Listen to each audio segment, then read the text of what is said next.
नमस्कार साथीहरू, तपाईहरुलाई आजको लाइभ स्ट्रिमिङमा स्वागत छ। हाम्रो क्रिटिकल जर्नीको लाइभ स्ट्रिमिङमा तपाईहरुलाई हार्दिक स्वागत गर्दछौँ। आजको हाम्रो लाइभ स्ट्रिमिङको टपिक्स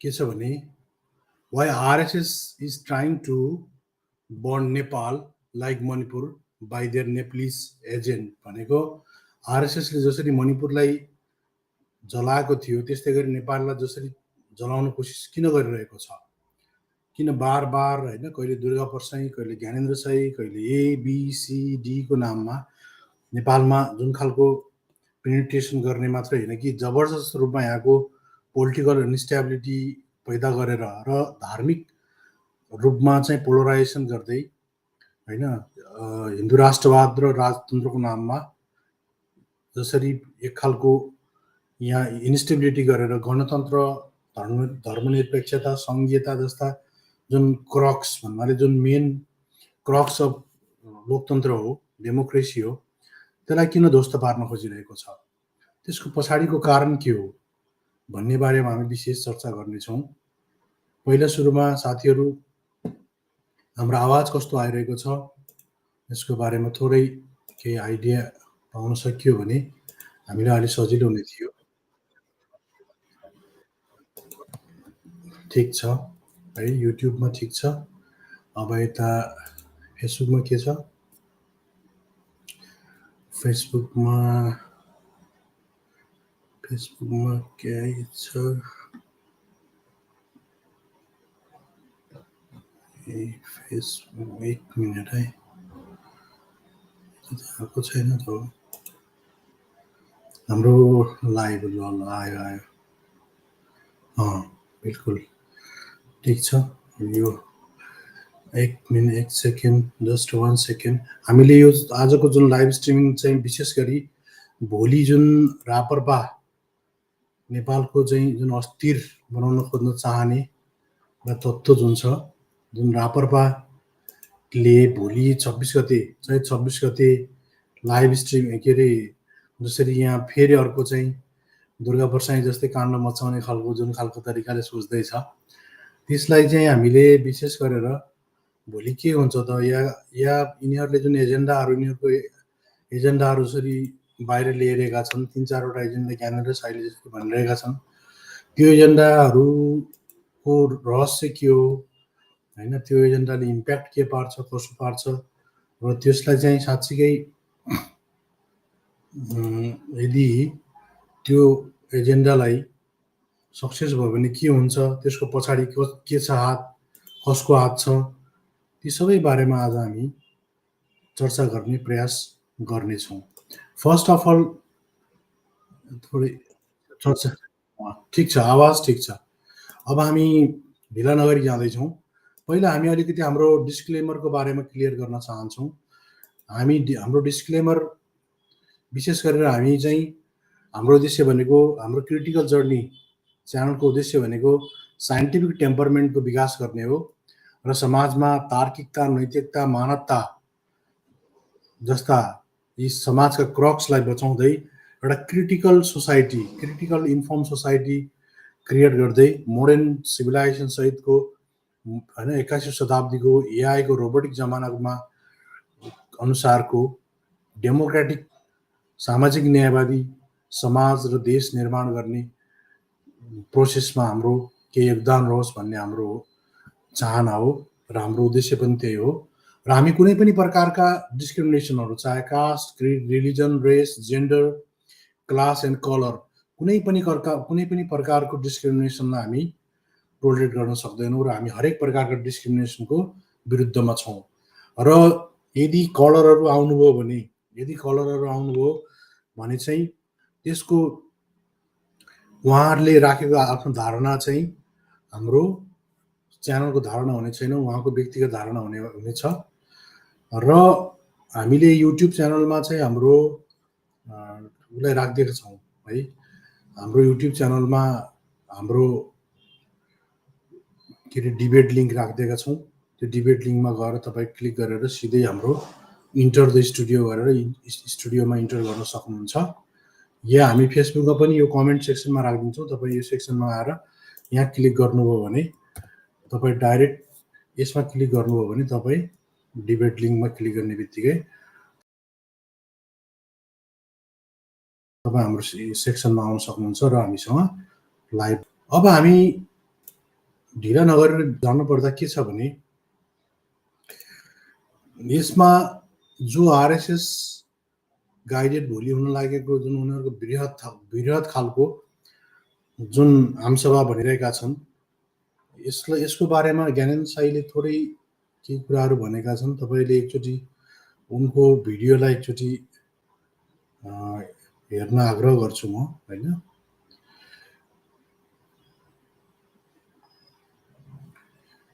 उनको एउटा भिडियो जुन छ है, एक सेकेन्ड, उनको फर्स्टमा यो भिडियो जुन ज्ञानेन्द्र साईको भिडियो छ त्यो भिडियो तपाईँले हेर्नुभयो भने त्यो भिडियोमा उनले के भनिरहेका छन् भन्ने कुराबाट हामी यो डिबेटलाई हामीले के अरे यसको विषयवस्तुलाई सुरु गऱ्यौँ भने यदि तपाईँहरूलाई पनि राम्रो एउटा क्ल्यारिटी दिएर भन्ने आश गरेको छु, किनकि उनको यो सबैलाई नमस्कार छ। यही 26 गते राष्ट्रिय झण्डा सहितमा उपस्थितका लागि म अपिल गर्छु र राष्ट्रवादी साथीहरू विशेष गरेर 4वटा मुद्दा।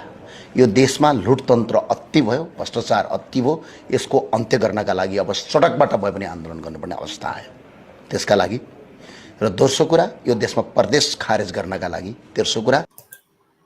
दोस्रो कुरा उनी भन्दैछन् हैन, पहिलो कुरा उनी भ्रष्टाचारको कुरा गर्दैछन् हैन। भ्रष्टाचारको बारेमा त लगभग धेरै मान्छेले उसको बारेमा हैन, उसका कथनी र कर्नीका बारेमा र आफै पनि 2-3-4 वर्ष अगाडिको उसको ब्याकग्राउन्ड र अहिलेको उसको ब्याकग्राउन्ड प्लस भ्रष्टाचार भनेको लिगल मात्रै प्रोसेस होइन, त्यसको बारेमा कुनै दिन अरू दिन म टपिक्स अरू दिन त्यसलाई म क्लियरिफाई गर्नेछु होइन।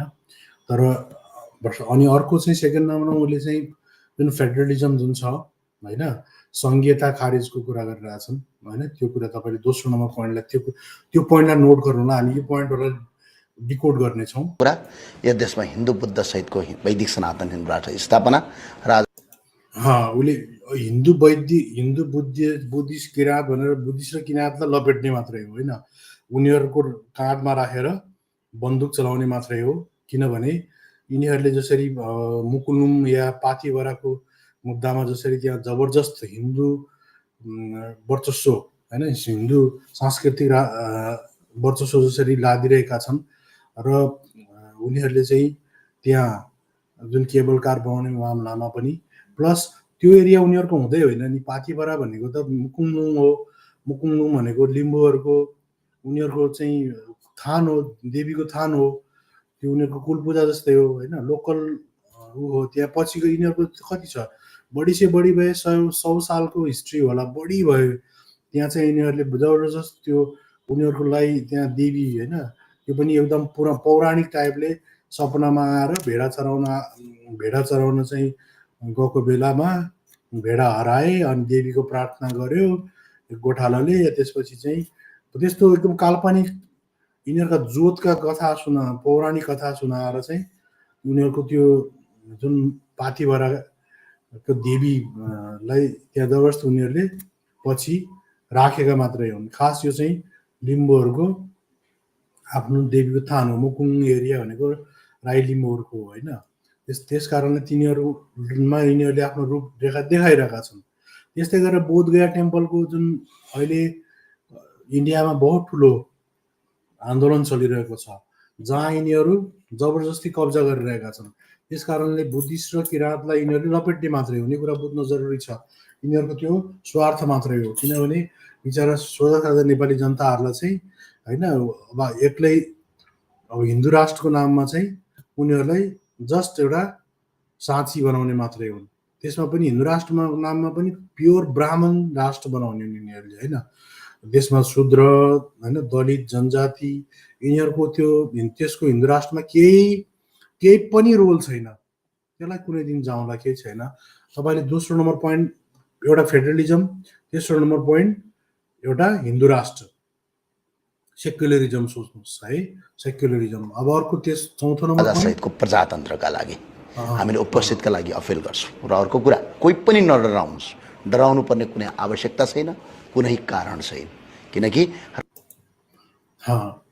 तीनटा कुरा तपाईँलाई मैले भने, फेडरलिजम, डेमोक्रेसी र सेक्युलरिजम, यिन तीनटाको विरुद्धमा यिनीहरूको मेन आन्दोलन त्यो छ।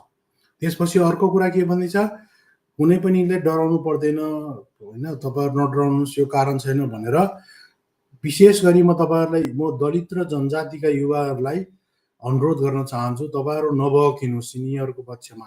सेक्युलरिजम, फेडरलिजम र डेमोक्रेसी भनेको दलित जनजातिहरूको लाइफ लाइन हो। त्यो भएन र हिन्दू राष्ट्र र राजा आयो भने यो आगोबाट निस्केर भुङ्ग्रोमा जागिने खेल हो, यो कुरा बुझ्नुहोस्। र अस्ति मेरो योभन्दा जस्ट दुईवटा कि दुईवटा भिडियो अगाडि अर्को एउटा भिडियो छ, त्यसमा के छ भने दलित जनजातिका युवाहरूलाई यिनीहरूले ब्राह्मणवादीहरूले कसरी डिस्ट्रोय नै भन्ने छ कि डिस्ट्रोय गरिरहेका छन् भन्ने मेरो भिडियो छ। त्यो भिडियो पनि तपाईँले प्लिज हेरिदिनु होला होइन। त्यसरी हेर्नुभयो भने तपाईँलाई चाहिँ त्यो भिडियोले फाइदा गर्नेवाला छ। त्यो भिडियो हेर्नुहोस्। यिनीहरूले त्यो भाइलाई, त्यो एउटा समथिङ दर्जी भन्ने भाइलाई चाहिँ गोली लागेको छ हातमा, उसको बाउ मरेको छ, आमा पनि बिरामी छ, बुढो छ, कमाउने ऊ मात्रै छ। अब मेरो के गर्ने, मेरो फ्युचर छैन, म त के गरौँ, बर्बाद हुन्छु, राज्यले जिम्मा लिनु। बिचरा सोझा साझा मान्छेहरू इमोसनल्ली यस्तै हो कि कोही पनि डराउनु आवश्यक छैन भन्दैछ। राष्ट्रवादी छातीका साथ नेपाली राष्ट्रिय झन्डा लिएर 26 गते उपस्थित हुनुहोस् सबै। मेरो अपिल र अनुरोध छ, यहाँ डराउनु पर्ने कुनै कारण छैन। यो देश यी भ्रष्ट नेताहरूले आर्जेको देश होइन, हामी रगत र पसिनाले पुर्खाले आर्जेको देश हो। राष्ट्रिय झन्डा सहित एक मत। यसलाई अचम्मको एउटा गर्व छ कि अचम्मको एउटा खस, जुन तेरो एरिया भनेको खस, तिम्रो एरिया भनेको खस एरिया हो। खस एरिया भनेको चाहिँ त्यो राज्यलाई पृथ्वीनारायण शाहले ध्वस्त पारेर होइन, उसले गोर्खा राज्य विस्तार गरेको। तिमी ठकुरी आफूलाई राउटे पनि भन्छौ होइन, मैले भनेको नि तिमी आफै नि योभन्दा हिजोको एउटा भिडियोमा राउटे हो भनेर होइन गर्व पनि गर्दैछौ। राउटे भनेको खस पहिचान हो होइन, त्यो कोही घिनताबोध गर्नुपर्ने स्थिति त होइन। तर त्यो के हो, खस एरिया, खस जोनमा एउटा लोकल ओरिजिनल अर्ग्यानिक खस पहिचान हो त्यो। त्यस कारणले गर्दा तिमी आफू ठकुरी, त्यो तथाकथित ठकुरीको जुन ह्याङओभर छ, त्यो ह्याङओभर लिएर तिम्रा पुर्खाले आर्जेको फलमा आर्जे, त्यो गफ नलगाऊ साथी होइन। त्यो त्यस्तो गफ लगाउने हो भने त इन्डिया बनाएको त औरङ्गजेबहरूले हो, सम्राट अशोकले हो होइन। अनि त्यसपछि गएर के अरे बाबरहरूले हो। कोही हिन्दूले हिन्दूले कुनै पनि कहिले पनि इन्डियालाई, होल इन्डियालाई कहिले पनि सत्ता गरेनन् के, शासन गरेनन्। तलतिर के अरे शिवाजी महाराजहरूले गरेको। शिवाजी भनेको दे आर शूद्र, कुणबी जातिको मान्छे हो, शूद्र जातिको मान्छे हो, महाराष्ट्रको, जसलाई पेशवाई पण्डितहरूले पछि डिस्प्लेस गरेका हुन्। तिम्रो होइन इन्डिया बनाउनमा पनि कोही हिन्दूको कोही ठुलो रोलै छैन। त्यस्तै गरेर नेपाल बनाउनमा पनि जब म एउटा अर्को एउटा स्ट्रिम पनि गर्नेवाला छु होइन। इन्डियामा किन चाहिँ तिनीहरू असफल भयो, नेपालमा किन सफल भयो भन्ने कुराहरू छ कि नेपालमा जब आदिवासी जनजाति दलितहरूलाई यिनीहरूले पृथ्वीनारायण शाहले इन्टिग्रेट गरेर लडे तब बल्ल जितेका हुन्। इन्डियामा चाहिँ त्यो कास्ट सिस्टम भएको हुनाले त्यहाँ लड्नेमा पनि त्यस्तै एकदम त्यो एउटा पिसी सरकारले एउटा किताब लेखेको छन् कि सैन्यकरणको बारेमा होइन, तिनीहरू किन असफल भयो भन्ने। त्यो पछि जाउँला, त्यो केही छैन भन्न खोजेको। तिमी फल्स त्योबाट धेरै गर्व गर्ने, एकदम नौटङ्की त्यो गर्न कोही जरुरी छैन कि, त्यो कुरा बुझ्नु जरुरी छ। हामी तीनटा पोइन्टमा विशेष फोकस गरिरहेका छौँ। त्यो भनेको फेडरलिजम, डेमोक्रेसी र सेक्युलरिजम। उसले यो कुरालाई फाल्नलाई चाहिँ हिन्दू राष्ट्र र राजा ल्याउनको लागि भोलिको आन्दोलन गर्दैछौँ भनेर भन्दैछ। Point to be noted. अगाडि बढ्ने हो, एकजना व्यक्ति पनि डराउने होइन। यो मान्छेहरूको आवेगमा नआउनुहोस्, आवेगमा आउनुभयो भने दुःख आफै पाउनुहुन्छ।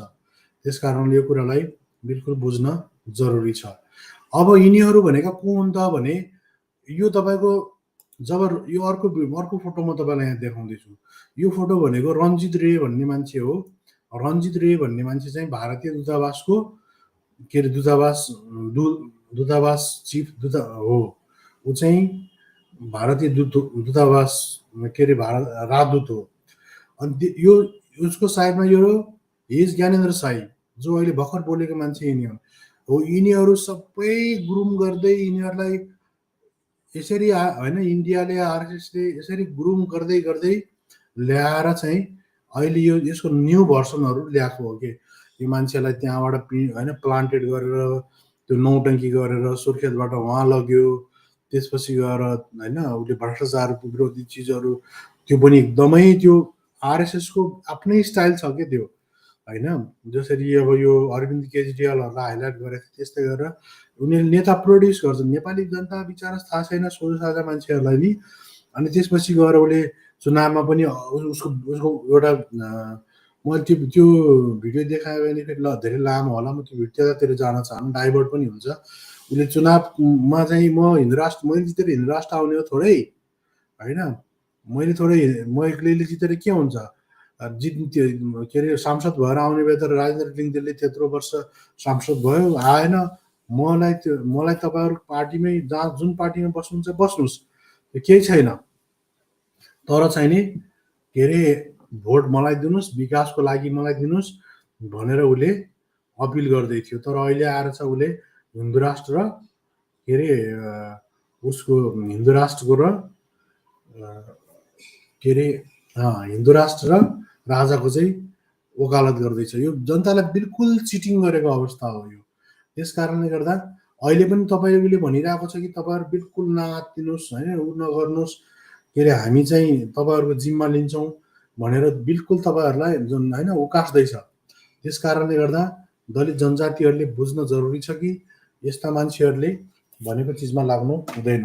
अब अर्को आरएसएसको पेनिट्रेसन कतिसम्म जबरजस्त छ भने होइन यिनीहरूको चाहिँ हेर्नुहोस्, अर्को यो अब नेपालमा के छ भने हिन्दू स्वयंसेवक सङ्घ नेपाल भन्ने छ। यो चाहिँ ध्रुवराज लुइटेल भन्ने मान्छे हो होइन। यो मान्छेले चाहिँ यिनी मङ्गोलहरू यिनीहरूलाई जहिले पनि मुद्दा हाल्ने होइन, एकदम धार्मिक भड्काउने, क्रिस्चियनहरूसँग पनि जबरजस्ती जाने, न्यु खोज्ने, भिड्ने गर्छ उसले होइन, उकास्ने। अनि त्यसपछि नेपाल सरकारका पनि ब्राह्मणवादी जुन खालको मनुवादी सोच भएका छन् उनीहरू साइबर क्राइमदेखि लिएर धेरै ठाउँमा अहिले सबै कुरा केपी ओलीले झेल्दै गरेको कन्डिसन नै त्यही हो कि जुन खालको चाहिँ उसले केपी ओलीले झेलिरहेका छन् होइन। या प्रचण्डहरूले लोकतन्त्रवादीहरूले यस्तै मान्छेहरूले गर्दाखेरि धेरै यिनीहरूले चाहिँ जो लोकतन्त्रको पक्षमा बोल्ने मान्छेहरू सामाजिक सद्भावको नाममा, धार्मिक सद्भावको नाममा चाहिँ र बाहुनहरूले चाहिँ सत्ताधारी बाहुनहरूले आफ्नो चाहिँ के अरे सत्ताधारी बाहुनहरूले चाहिँ आफ्नो प्रिभिलेज बचाउनेको चक्करमा चाहिँ यिनीहरूले के गरे भने आदिवासी जनजाति दलितहरूका मान्छेहरूलाई यस्तै यस्तै आरएसएसका मान्छेहरूको कुरा नबुझेर तिनीहरूलाई साइलेन्सिङतिर लगे, थर्काउँदै यताउता गर्ने, मुद्दा हाले जस्तो गर्ने, ह्यारेस गर्ने। यो मान्छे प्योर आरएसएसका मान्छेहरू हुन् कि होइन, यो छन्। अनि अर्को तपाईँलाई म के अरे अब अर्को एउटा तपाईँलाई म देखाउन चाहन्छु होइन।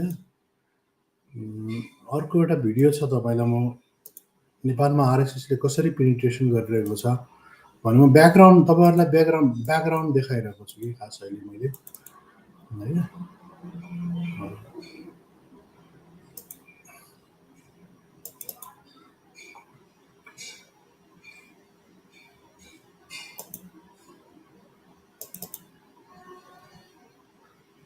यसमा अर्को एकजना आरएसएसका मान्छे छन् होइन।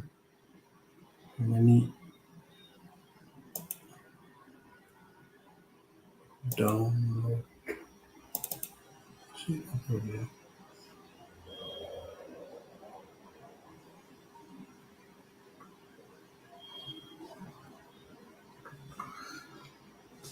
यसमा के छ भने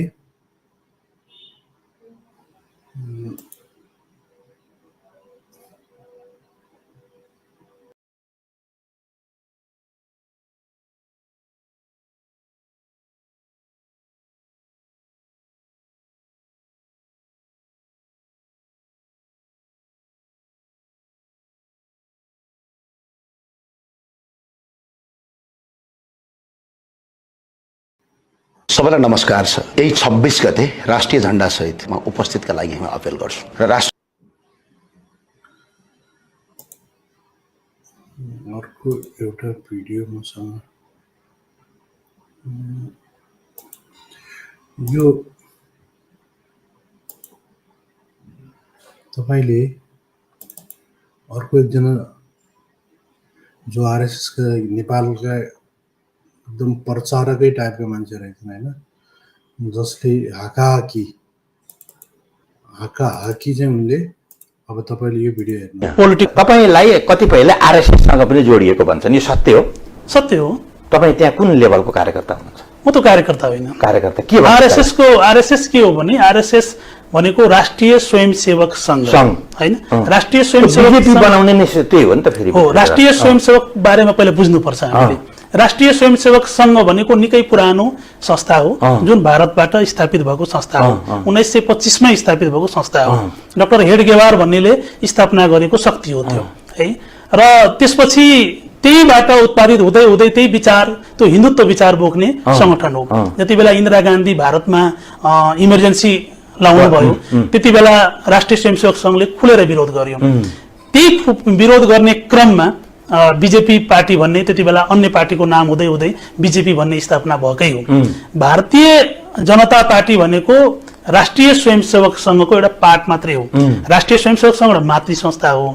तर भारतीय जनता पार्टी भनेको त्यसको चाहिँ भातृ संस्था हो। यो पार्टी चाहिँ भातृ संस्था हो। आरएसएस भातृ संस्था होइन। यहाँ अहिले क्लियर हुनुपर्ने कुरा भयो होइन। भनेपछि आरएसएस को भातृ संस्थामा चाहिँ एउटा पार्टी हो, त्यो चाहिँ उनीहरूको संसदीय मोर्चा भन्नु पर्यो होइन। आरएसएस भित्र धेरै शक्तिहरू छन्, त्यो मध्येको एउटा शक्ति हो बीजेपी।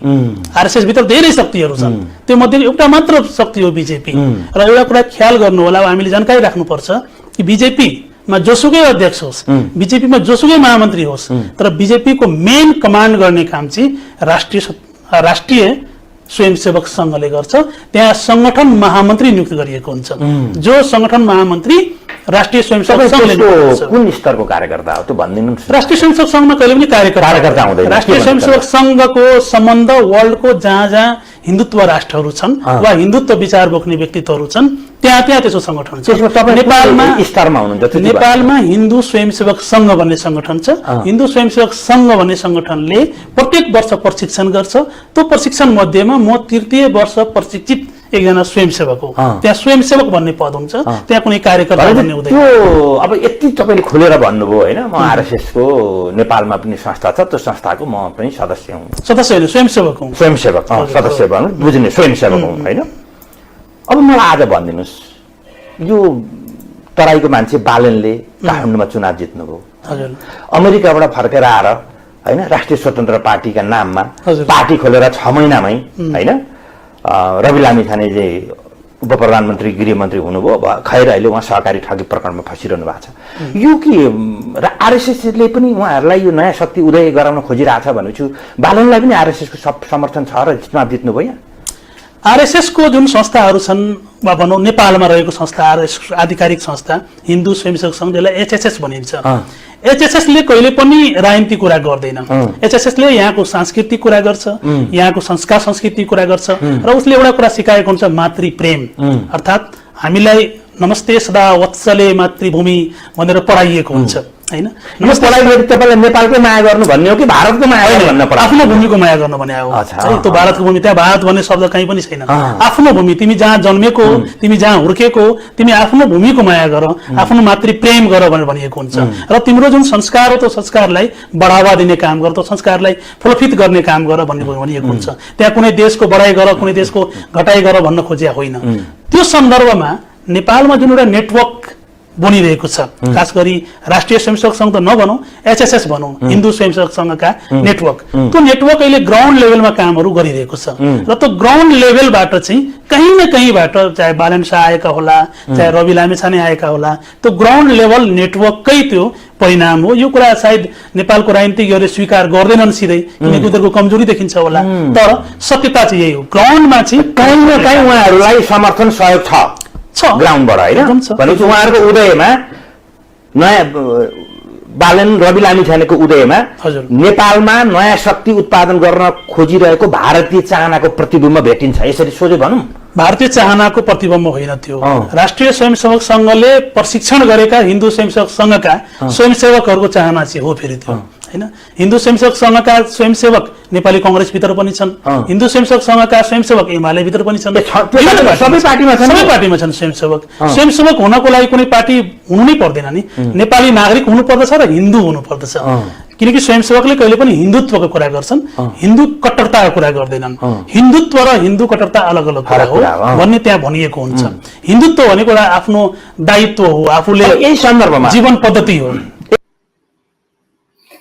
तपाईँले यिनी भर्खर देख्नुभयो अहिले आरएसएसका एजेन्ट, नेपाली एजेन्ट जो आरएसएसको बारेमा खुलेर चर्चा गरिरहेका छन् र एकदमै उनले ओपन आर्म्सले उनले भनिरहेका छन् कि हामी भनेको हिन्दुत्वको बेसमा काम गर्ने मान्छे हो, त्यस कारणले गर्दाखेरि हामी हिन्दुत्वलाई स्वीकार्छौँ र हामी हिन्दू स्वयंसेवक सङ्घ एचएसएसको मेम्बर पनि हो र हामी त्यो मेम्बरहरू मार्फत हामी चाहिँ नेपालमा बकाइदा हामीले काम गरिरहेका छौँ भनेर यी मान्छेले भर्खर अहिले, होइन, पोलिटिक्स तपाईँलाई कतिपयले आरएसएससँग पनि जोडिएको भन्छन्, यो सत्य हो?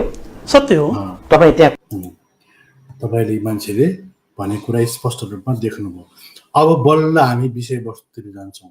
यिनीहरूको अल्टिमेटली मैले यति देखाउन खोजेको कुरा के हो भने यिनीहरूको उद्देश्य सेक्युलरिजम, डेमोक्रेसी र फेडरलिजम तीनटा चिजलाई एट्याक गर्ने हो यहाँको, होइन? यो तीनटा चिजलाई एट्याक गरेर हिन्दू राष्ट्र र राजा चाहिँ ल्याउने हो।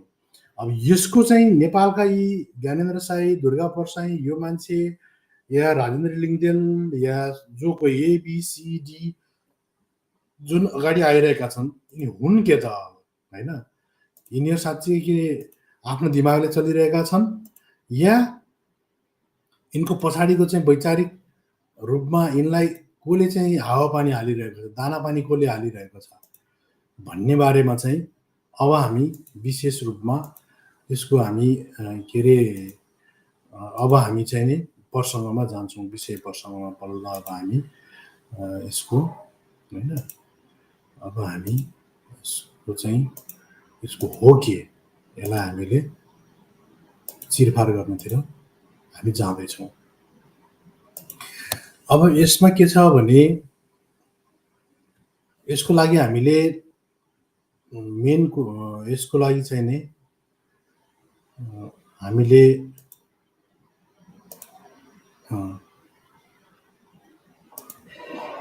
यसको लागि हामीले चाहिँ डक्टर हेडगेवारको बन्च अफ थट भन्ने किताबलाई लिएका छौँ है। 1 नम्बरमा तपाईँले देख्न सक्नुहुन्छ, होइन? विचार नवनीत भन्ने हो, तपाईँले क्लियरली देख्न सक्नुहुन्छ। यो किताब चाहिँ है विचार नवनीत भन्ने हो, इङ्ग्लिसमा चाहिँ बन्च अफ थट भन्छ। यो आरएसएसको बाइबल हो, बुझ्नुहोस्, होइन? यो आरएसएसको एउटा बाइबल हो, यसको बिना आरएसएस बन्दैन यो। त्यस कारणले अनि यसको राइटर को हुन् एमएस गोलवलकर भन्ने मान्छे हुन्। एउटा यो लिनेछौँ र अर्को चाहिँ के अरे यो दिल्ली विश्वविद्यालयका प्रोफेसर, राजनीतिक शास्त्रका प्रोफेसर र आरएसएसकै बारेमा उनी बढी अध्ययन गर्छन्, होइन? उनी शमसुल इस्लाम भन्ने मान्छे हुन् अनि उनले एउटा किताब लेखेका छन्, know the RSS based on Rashtriya Swayamsevak सङ्घ डकुमेन्ट्स भन्ने छ। यो दुईटा किताबलाई हामीले मिलाएर चाहिँ यसको प्रसङ्ग हामी हेर्नेछौँ। यसमा के छ भने एउटा च्याप्टरमा does RSS have faith in democracy, secularism and federalism भनेको अघि मैले तपाईँलाई भने नि पोइन्ट टु बी नोटेडमा डेमोक्रेसी, सेक्युलरिजम र फेडरलिजम जुन चाहिँ तपाईँको ज्ञानेन्द्र साईले यही भर्सनमा बोलिरहेको थियो कि अघि, होइन? 1 नम्बरमा भ्रष्टाचार कुरा गरिरहेको थिए, त्यो अन्ना हजारे गुरुवरले जसरी रामदेवहरू यिनीहरूले गरिरहेको थिए, होइन? त्यसको त मैले भिडियोहरू पनि बनाएको छु, तपाईँले त्यो भिडियोहरू हेर्न सक्नुहुन्छ। त्यसपछि चाहिँ नि अर्को भिडियोमा अब अरू 2 नम्बरमा पोइन्टमा के थियो, उसले फेडरलिजमको बारेमा बोलिरहेको थियो, संघीयता खारिज गर्ने कुरामा।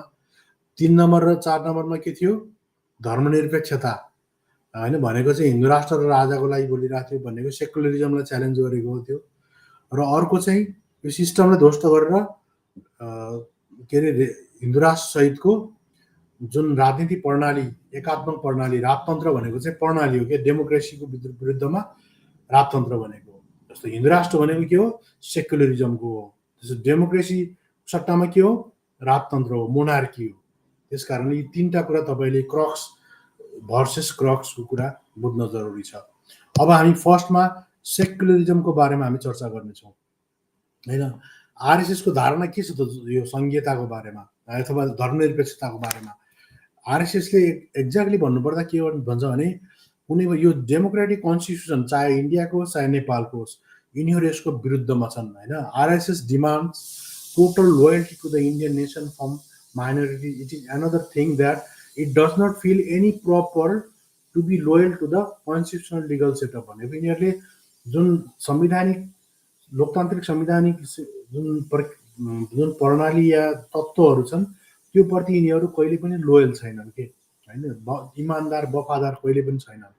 र अघि एकजना भिडियोमा भन्दै थियो त्यो साथीले के भन्दै थिए, हामीले ओथको कुरा होइन, हामीले चाहिँ शपथ लिएका छौँ भन्दै थिए। त्यो शपथ भनेको के हो, त्यो शपथले यिनीहरूलाई त्यो जुन सेकुलरिजमको विरुद्धमा चाहिँ यिनीहरूलाई शपथ खुवाउँछन् के यिनीहरूले। प्रत्येक शाखामा, नेपालका शाखा चाहे इन्डियाको शाखा होस्, त्यसमा के हुन्छ, प्रे एन्ड ओथ दुईटा हुन्छन्। प्रे गर्छन् यिनीहरूले बिहान, अनि ओथ पनि यिनीहरूले खुवाउने गर्छन् कि। अनि त्योमा के हुन्छ भने प्रार्थना र प्रतिज्ञा दुईटा चाहिँ प्र्याक्टिस गराउने गर्छन्। आरएसएसको क्याडेट हुनलाई दुईटा कुरा नगरेसम्म, बेसिक यी दुईटा कुरा नजानेसम्म तिनलाई यिनीहरूले आरएसएसको क्याडेट मान्दैनन्। त्यसमा के हुन्छ, it clear how the Indian nationalism has been equated with Hinduism भनेको यिनीहरूले के गर्छन्, राष्ट्रियता भनेकै हिन्दुइजमसँग जोड्छन् के होइन। जस्तो नेपालमा पनि तपाईँ देख्नुहुन्छ नि, दुर्गा बर्साईले यिनीहरूले होइन राष्ट्रियता राष्ट्रको लागि भन्छन्, तर त्यो के हो, हिन्दू राष्ट्रवादको कुरा गर्छन् कि, हिन्दू सांस्कृतिक राष्ट्रवादको कुरा गर्छन् यिनीहरूले। त्यो भनेको हिन्दुइजमसँग जोड्ने गर्छन् कि। जस्तो दुर्गा बर्साईको तपाईँले हेर्नुभयो भने दुर्गा बर्साईले के भन्छ, के अरे यो यहाँको लोकल होइन संस्कृति संस्कार धर्म बचाउने अनि हिन्दू राष्ट्र सहितको राजतन्त्र हो, उसको त स्लोगन त्यो हुन्छ नि त होइन, त्यो टाइपको छ नि त होइन। जस्तो म तपाईँलाई दुर्गा बर्साईको एउटा स्लोगन छ, त्यो स्लोगन म तपाईँलाई देखाउन चाहन्छु है। त्यो स्लोगनमा चाहिँ के छ भने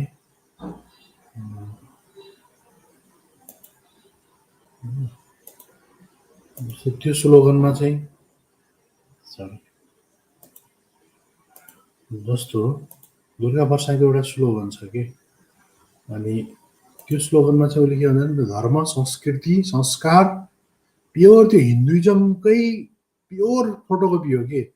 सोझा साझा मान्छेहरूलाई बिचरा होइन, उनीहरूलाई त के छ र त्यो लपेटेको छ, अब सहकारीको चाहिँ ऋण बिना हुन्छ भनेर लपेटेको छ। त्यही आशमा चाहिँ हो जे भने पनि ताली पिट्ने ठुलो फौज उसको पछाडि तयार गरेको छ उसले।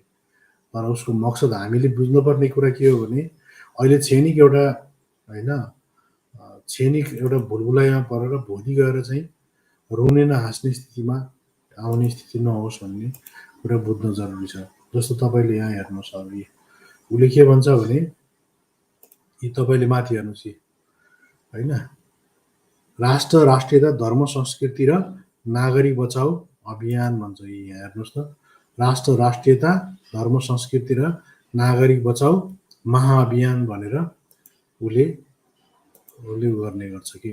त्यस कारणले गर्दाखेरि यिनीहरूको यो भनेको प्योर हिन्दुइजम वा हिन्दू स्टेट र मोनार्कीको लागि यिनीहरूले यो चिजहरू गर्ने हुन्। त्यस कारणले हामीले धेरै कुरामा कन्फ्युज हुन जरुरी छैन।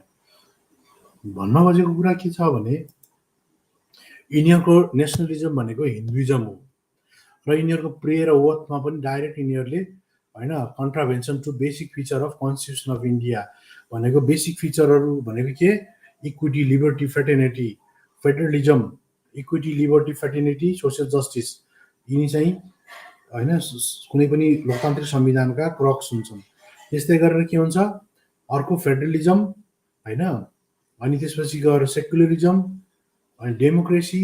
अब यिनीहरू पनि के हुन्छन्, एउटा लोकतान्त्रिक संविधानका क्रक्स हुन्छन्। अब यिनीहरू यसलाई कहिले पनि स्वीकार्दैनन्। अनि decline opposing the Indian constitutional setup and RSS which openly reject the legitimacy of the constitutional system of country भनेको यसको वैधानिकता, जुन संवैधानिक सिस्टम हुनुहुन्छ त्यसको वैधानिकतालाई यिनीहरूले जहिले पनि अस्वीकार, ओपनली अस्वीकार गर्छन्। जस्तो ज्ञानेन्द्र साईले भन्छ नि, कति मान्छेले उसलाई पत्रकार सोधेर हान्छन् के तपाईँ यही संविधानको विरोध गर्नुहुन्छ, तर तपाईँ यही संविधानको विरोध गरेर तलब खाएर अनि उ गर्नु तपाईँलाई लाज लाग्दैन, यो तपाईँको नैतिकता हो भन्दा ऊ के भन्छ, यति नम्बर चाहिँ के अरे उसले राजनीतिमा नैतिकता भन्ने हुन्छ के, कन्स्टिट्युसनल मोरालिटी र पोलिटिकल मोरालिटी भन्ने हुन्छ।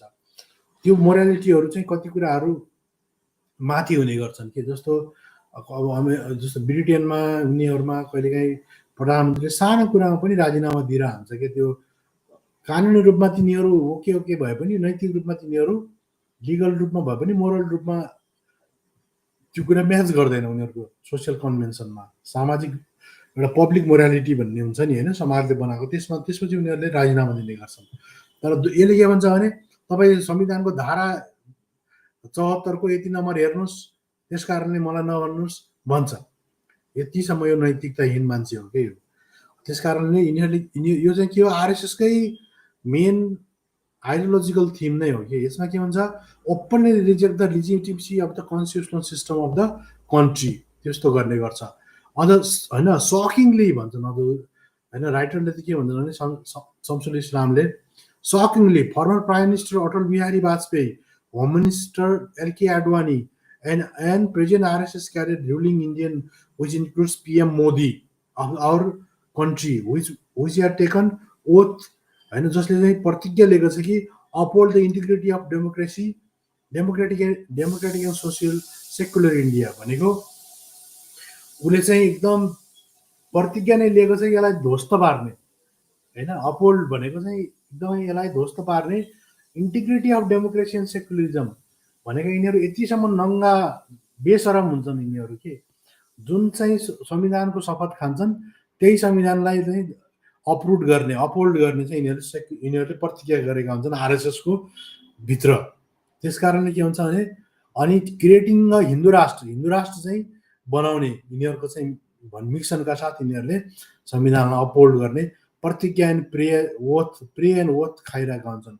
अब यिनीहरूको प्रेमा के हुन्छ त, अघि त्यो भाइले भन्दै थियो नि के अरे हामीले प्रतिज्ञा गरेका हुन्छौँ, अनि त्यो के अरे उसले त्यतिखेर चाहिँ त्यो उसलाई फेरि त्यो एङ्करले भन्दै थियो नि तपाईँहरू होइन इन्डियाको लागि हो कि नेपालको लागि हो भनेर त्यो क्रस क्वेसन गरिरहेको थियो नि। अनि त्यस कारणले गर्दा यसमा के हुन्छ भने यिनीहरू मेन यिनको उद्देश्य भनेको हिन्दू राष्ट्र स्थापना गर्ने हुन्छ कि, अनि अफेक्सनेट motherland I eternally bow to you, land of Hindu. Land of Hindu को कुरा गर्छन्। You have reared me in comfort, secure land, the great creator of good. May this body of mine be dedicated to you. I again and again bow before you, होइन, God Almighty, with the integral part of the Hindu राष्ट्र भनेको आफूलाई हिन्दू राष्ट्रको part बनाउनलाई यिनीहरूले होइन पुरै आफ्नो ज्यान दिनेछौँ भनेर आएको हुन्छ कि यिनीहरू। Salute you in reverence for your cause have we होइन, God of our loins give us your blessing for its accomplishment भनेको यस हिन्दू राष्ट्रको लागि यिनीहरूले होल एन्ड सोलको लागि त हामी तयार छौँ भन्ने खालको यिनीहरूले प्रार्थना गरेर आउँछन्। त्यसपछि ओथमा के हुन्छ, before the all powerful god and my ancestor, भगवान भन्दा पनि र पुर्खाहरूभन्दा पनि होइन अगाडि, I must solemnly take this oath होइन, मैले यो प्रतिज्ञा गर्छु कि I become a member of the RSS in order to achieve all round greatness of होइन भारतवर्ष। कुरो बुझियो, भारतवर्षको लागि चाहिँ सबै, भारतवर्ष भनेको के हो, भारतवर्ष भनेको चाहिँ तपाईँको म अर्को एउटा, किनकि यो जस्तो दुर्गा बसाइहरू यिनीहरूले भन्छ नि, दुर्गा बसाइले यो यस्तो भयो भने देश चाहिँ इन्डियालाई चलाउन दिउँ होइन भनेर भन्छ नि त दुर्गा बसाइले। अब त्यो दुर्गा बसाइले त्यो भन्नुको अर्थ के हो त्यो कुरा बुझौँ त एक्चुअली होइन। अब त्यो भने के हो त भने अब त्यसमा के हुन्छ भने तपाईँको जस्तो अब जस्तो होइन भारतवर्ष भनेको के हो भने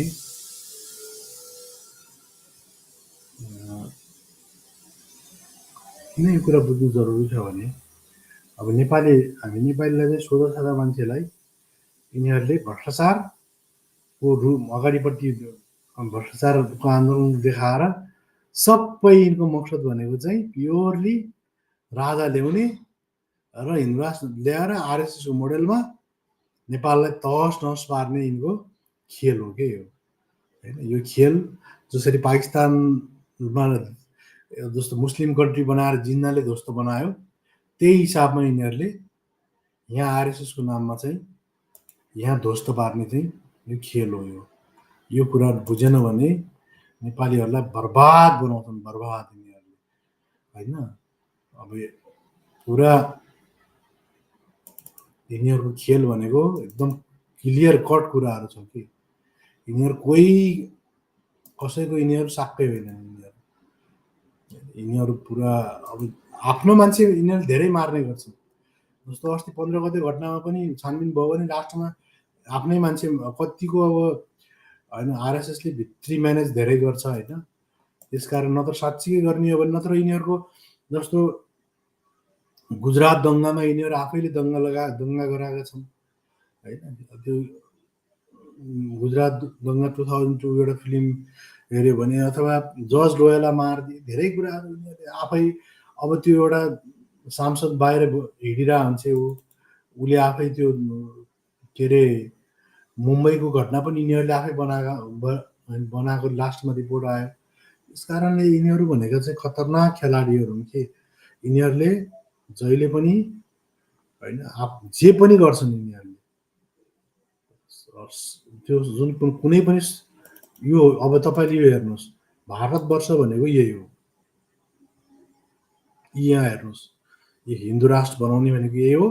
अनि जयन्तु हिन्दू राष्ट्रम यहाँ हेर्नुहोस् यिनीहरूको ड्रिम प्रोजेक्ट भनेको यही हो भारतवर्ष। यिनीहरूले नेपालका दुर्गा परसाई ज्ञानेन्द्र साईदेखि लिएर त्यो अघिको भाइ सबले यिनीहरूले त्यो ओथ यदि जानेर नजानेर जे ओथ खान्छन् त्यो ओथमा के छ यी पाकिस्तान 1947 तिब्बत 1914 नेपाल 1974 मा नेपाल बल्ल यिनीहरूको अनुसार त के हो भने 1974 भन्दा अगाडि नेपाल इन्डियाकै थियो भन्ने यिनीहरूको मान्यता हो।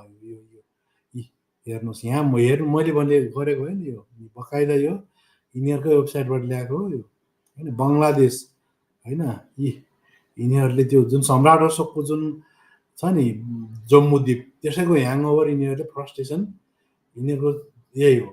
यसकारण यिनीहरू के भन्छन् भने जहिले पनि यिनीहरूको चाहिँ भावना के हुन्छ भने यिनीहरूले हिन्दू राष्ट्र होइन अब यो भारतवर्ष देख्नु भएको छ नि होइन all round greatness of Bharatvarsha by fostering the growth of my secured Hindu religion, my secured Hindu religion, Hindu society, Hindu culture.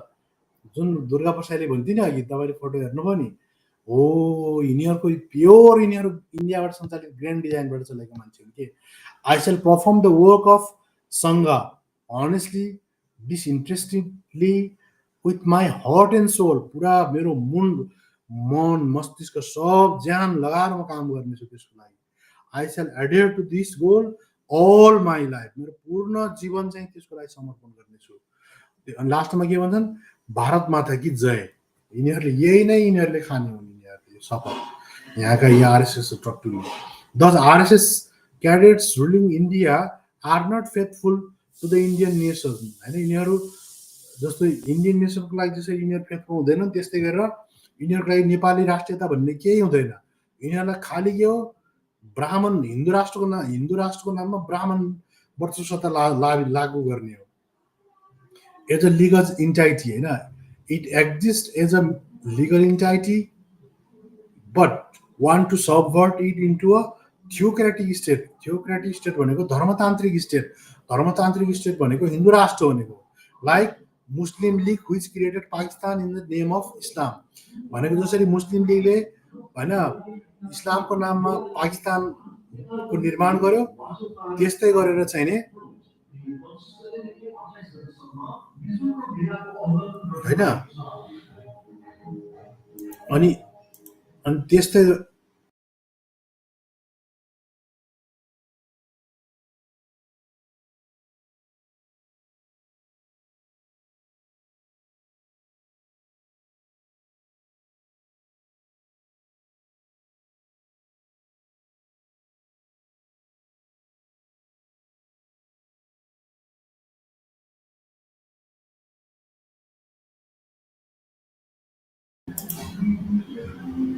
अनि त्यसरी नै यिनीहरूले पनि के भन्छन् भने जसरी पाकिस्तानमा इस्लाम कन्ट्री मुस्लिम लीगले स्थापना गर्यो त्यस्तै गरेर हिन्दू राज्य चाहिँ इन्डिया र नेपालमा दुईटा कन्ट्रीमा चाहिँ हिन्दू राष्ट्र लागू गर्नुपर्छ भन्ने यिनीहरूको मान्यता हो। यो नै यिनीहरूको फेडरलिजमको सेकुलरिजमको यिनीहरूको मेन ध्येय के हो भने यिनीहरूले हिन्दू राष्ट्र लागू गर्ने भन्ने चाहिँ हो हैन। जसरी जिन्नाले पाकिस्तानमा गर्यो त्यस्तै गरेर हामीले यहाँ पनि गर्नुपर्छ भनेर यसरी यिनीहरू शपथ खाने गर्छन् कि यिनीहरू त्यस कारणले गर्दा यिनीहरूले सेकुलरिजमलाई कहिले पनि हैन डाइजेस्ट नै गर्दैनन्। अब दोस्रो नम्बर पोइन्टमा के अब त्यो अब अर्को कुरा यो भने के हो त भनेर कसैले भन्यो भने चाहिँ यो भनेको के हो धर्मनिष्ठा मे देशनिष्ठा यो चाहिँ गोलवलकरको किताब हो यो स्वधर्म इक्वल टु स्वदेश यानी कि हैन धर्मनिष्ठा भनेकै देशनिष्ठा हो भनेर भन्ने गर्छ के यसले देख्नु भएको छ तपाईहरुले यी धर्मनिष्ठा नै देशनिष्ठा हुन्छ र त्यसको लागि के हुनुपर्छ यो देशको प्रति हिन्दू की निष्ठा हुन जरुरी है। अब त्यसको लागि चाहिँ हिन्दू राष्ट्र हुन जरुरी छ भन्ने चाहिँ यिनीहरूको भनाइ हो हैन। हिन्दूका अब अर्को चाहिँ अब यिनीहरूको के छ अगेन्स्ट डेमोक्रेसी यिनीहरू लोकतन्त्रको विरुद्धमा हुन्छन्। लोकतन्त्रको विरुद्धमा यिनीहरूको मेन थिम के हो भने आरएसएस ले के भन्छ भने one flag one leader and one ideology हैन। एउटा देशको एउटा राष्ट्रिय झण्डा बनाउनुपर्छ र त्यसको एउटा मात्रै नेता हुनुपर्छ र एउटा मात्रै विचारधारा हुनुपर्छ। यो इन्स्पायर बाइ केले हो यो नाजी हिटलर र मुसोलिनी यी दुईटाबाट यिनीहरू इन्स्पायर भएर यिनीहरू टोटल फासिजम र यिनीहरूले के टोटलिटेरियनिज्म भनेको यो चाहिँ एकदमै फासीवादी हैन एकदम सर्वसत्तावादी सिद्धान्त यिनीहरूले चलाउन चाहन्छन् कि यिनीहरूको डेमोक्रेसीमा यिनीहरू कहिले पनि विश्वास गर्दैनन्। त्यसकारण यिनीहरू के भन्छन् भने एउटा देश बनाउने एउटा देशमा एउटा झण्डा बनाउने त्यो त ठिक छ एक देश बनाओस् केही छैन तर हैन एक झण्डा पनि बनाओस् त्यो पनि तर वान लिडर मात्रै अरु लिडर हुनु हुँदैन। त्यही भएर एउटा सिंगल पार्टीको कुरा गर्छन् कि यिनीहरूले वान लिडर बनाउने र वान आइडियोलोजी बनाउने र त्यो आइडियोलोजी के गर्छ is lightning the flame of Hindutva भनेको हिन्दुत्व आधारित त्यो चाहिँ आइडियोलोजी हुनु पर्यो in which each and every corner of this great land भनेको यो देशको हरेक कुना कुनामा हिन्दुत्व आधारित आइडियोलोजीको र एउटा मात्रै नेता भएको त्यस्तो खालको चाहिँ हैन चाहियो। त्यही भएर के हो नि राजतन्त्र भन्नु कारण के हो भने राजतन्त्रमा के हुन्छ एउटा लिडर हुन्छ राजाको अन्दरमा काम गर्ने हो अनि आइडियोलोजी के हुन्छ हिन्दू राष्ट्र हुन्छ भनेपछि यिनीहरूको भनाइ के हो भने वान लिडर हैन वान सिस्टम र वान आइडियोलोजी त्यस्तो हुनुपर्छ। र this slogan of one flag one leader one ideology has directly been borrowed भनेको यो उधारो लिएको त्यहाँ जस्तो डाइरेक्टली किनभने यसको मुन्जेले 1925 भन्दा 23 तिर कतितिर चाहिँ यो मुसोलिनीलाई गएर भेट्ने गर्छ कि मुन्जेले हैन हेडिगेवारले स्थापना गरेको तर मुन्जे त्यसपछिको लिडर हो कि अनि मुन्जेले चाहिँ एकदम त्यो मुसोलिनीको तारिफ गरेर लगभग 18-20 वटा लेखेको एउटा त्यसको बारे कुनै दिन हैन हामीले गरौँला त्यसको बारेमा पनि के रे स्ट्रिमिङ गरौँला त्यसमा लगभग 15-20 वटा पोइन्टहरु छन् कि एकदम इन्स्पायर भएर आएको छ एकदमै प्रशंसा गरेको छ के त्यसले मुन्जेले अनि तिनीहरु के हुन्छन् directly been borrowed from the programmes of Nazi and fascist parties of Europe भन्ने त्यो भनेको के हो मुसोलिनीको कुरा गरेको के मुसोलिनी र हिटलरबाट यिनीहरू प्रभावित हुन् नाजिजम र मुसोलिनीबाट त्यसकारण यिनीहरू के गर्छन् यिनीहरूको डेमोक्रेसीको विरुद्ध हुन्छन् र यिनीहरू टोटलिटेरियन भनेको एकदमै पूर्ण रूपमा होइन अधिनायकवादी रेजिमलाई यिनीहरूले चाहन्छन् त्यही भएर गोलवल्करले होइन त्यसपछि के constantly demanding India to be rule under totalitarian regime Golwalkar was delivering a speech जस्तो गोलवल्करले चाहिँ यो 1900 होइन before the 1350 top level cadets of the RS भनेको 1350 जना टप क्याडेटहरू आरएसएस क्याडेटहरूलाई 1940 डिक्लेयर गरेर यो चाहिँ यो स्लोगन यो चाहिँ उनीहरूलाई मूल मन्त्र घोकाएको थियो कि भनेको यिनीहरू डेमोक्रेसीको विरुद्धमा यस्तो खालको रिजिम यिनीहरूले चाहन्छन्। अब तेस्रो नम्बर जस्तो यो भनेको त्यही अघि जुन ज्ञानेन्द्र साईले जुन भन्दैछ नि फेडरलिजमको विरुद्धमा सेक्युलरिजमको विरुद्धमा र डेमोक्रेसीको विरुद्धमा भनेको फेडरलिजमको विरुद्धमा के चाहियो उनीहरूलाई एकात्मक शासन प्रणाली चाहियो भनेको राजतन्त्र चाहियो सेक्युलरिजमको विरुद्धमा के चाहियो उनीहरूलाई हिन्दू राष्ट्र चाहियो होइन त्यसपछि उनीहरूलाई अब डेमोक्रेसीको सट्टामा चाहिँ यिनीहरूलाई के चाहियो पुरै मनुवादी सिस्टम चाहियो उनीहरूलाई एकदम एन्टी डेमोक्रेटिक टोटलिटेरियन सिस्टम चाहियो। अब उनीहरूको अर्को स्लोगन छ अगेन्स्ट फेडरलिजम भनेको चाहिँ जुन संघीयता छ त्यो संघीयताको विरुद्धमा उनीहरूको के छ त त्यो बारेमा कुरा गर्दाखेरि संघीयताको विरुद्धमा उनीहरूले के भन्छन् भने म पहिला गोलवल्करको एउटा किताबबाट देखाउन चाहन्छु तपाईँहरूलाई। अनि गोलवल्करले एउटा किताबमा के भन्छ भने संघीयताको बारेमा होइन उनीहरू सेन्ट्रल टाइपको हुनुपर्छ भन्छ के यो ऋणात्मक शासन प्रणाली हुनुपर्छ भन्ने उनीहरूको भनाइ छ कि त्यसमा तपाईँहरूले फेरि झुटो बोल्यो भन्ने होला गोलवल्करको होइन विचार निविनित भन्ने किताब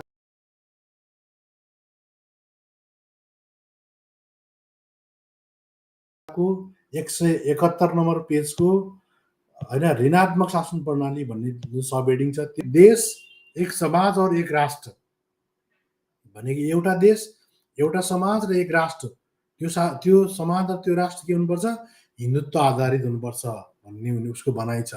अनि अत ये स्वाभाविक है कि ऐसे राष्ट्र के सभी पहलुओं का नियन्त्रण भी एकात्मक शासन व्यवस्था द्वारा ही होना चाहिए भनेको त्यो सबै शासन प्रणालीलाई एकात्मक शासन व्यवस्थाले कन्ट्रोल गर्नुपर्छ र वर्तमान संघीय ढाँचाले उनीहरू किन विरोध गर्छन् यसले पृथकतावादलाई होइन प्रश्रय दिन्छ भन्ने यिनीहरू ठान्दछन् भनेको सेपरेटिजम भनेको देश टुक्रिन्छ भन्ने ठान्छन् संघीयता भयो भने यिनीहरूले।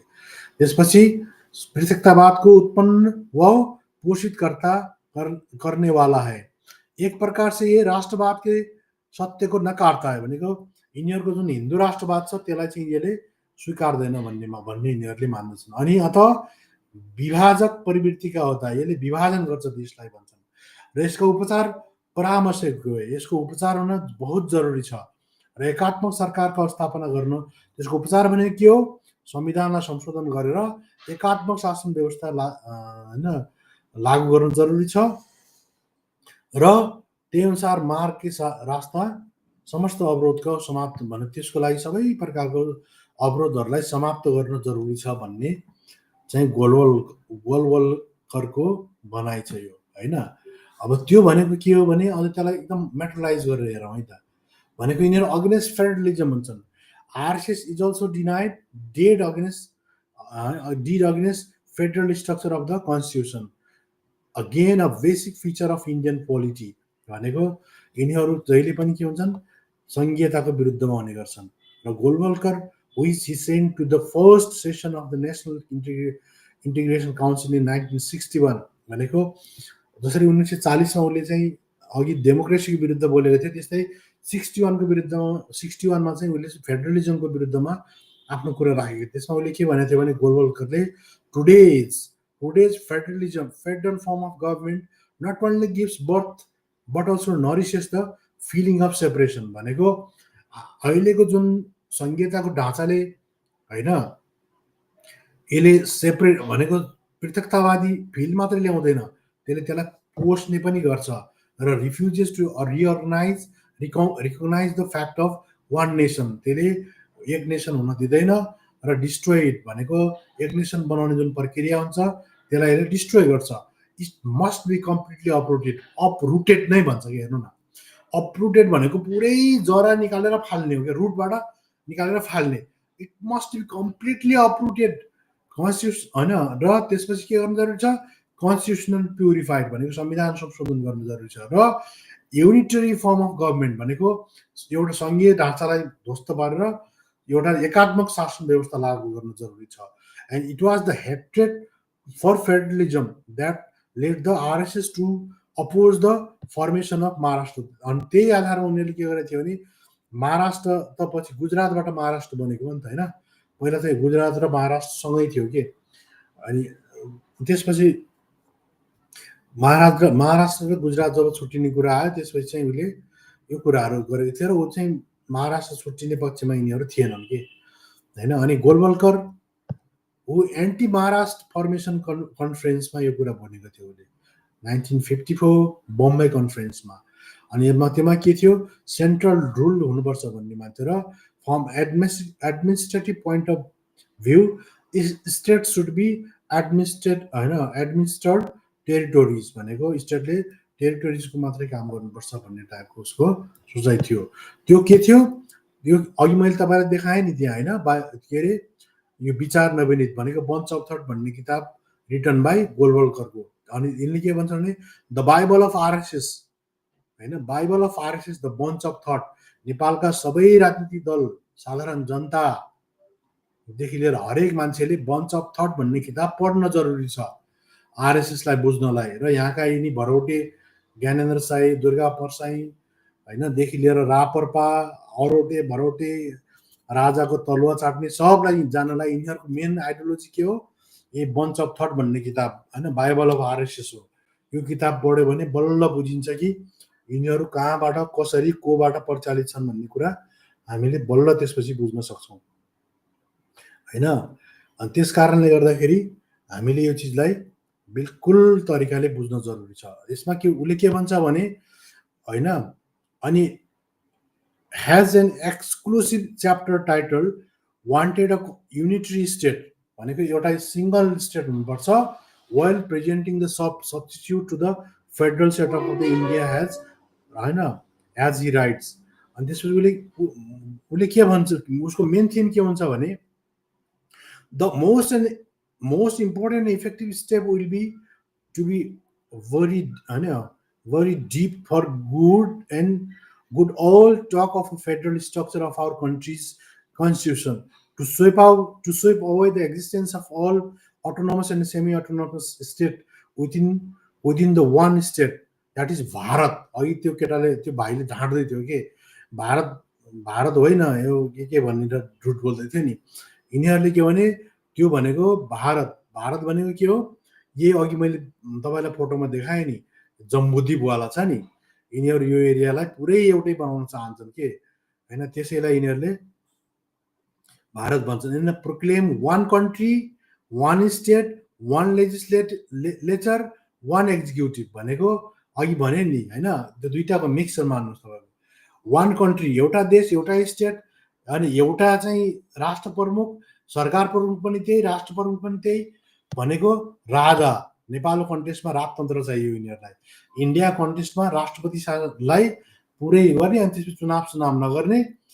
अनि आरएसएसले जुन अहिले 420 कि 30 2/3 बहुमत देऊ भनेको यहीको लागि भने मागिरहेको थियो कि। त्यस कारणले गर्दा के हो भने यिनीहरू युनिटरी फर्म अफ गभर्मेन्ट चाहन्छन्। यिनीहरूले होइन कुनै पनि डेमोक्रेटिक कन्स्टिट्युसनलाई यिनीहरूले कहीँ पनि संसारभरिको यिनीहरूले स्वीकार्दैनन्। र यो juxtaposition of so many distinct ethnic group and nationalities happening to live side by side and grouped together by the accident of geographic contiguity and one uniform supreme foreign domination। यिनीहरूले त्यसलाई डरमा देखाउँछन् होइन, जातिको कुरा नगरौँ भन्छन् नि त यिनीहरूले। त्यसले देश टुक्रिन्छ अनि भूगोलको कुरा नगरौँ, मधेस पहाडको कुरा नगरौँ, होइन, जात जातिको कुरा नगरौँ, ब्राह्मण हिन्दू फोल्डमा बस्नु पर्यो बस। त्यस कारणले गर्दा यिनीहरूको मेन यिनीहरूको चाहिँ के अरे थिम भनेको के हो? Anti federalism, anti democracy, anti secularism, यी नै यिनीहरूका मेन क्रक्सहरू हुन्। र यही क्रक्सलाई टेकेर यिनीहरूले होइन, र यहाँको जुन ज्ञानेन्द्र साईदेखि लिएर यिनीहरूले जुन राष्ट्र देशलाई बन्धक बनाएर दुर्गा प्रसाई यिनीहरू प्योर भनेको आरएसएस एजेन्ट हुन्।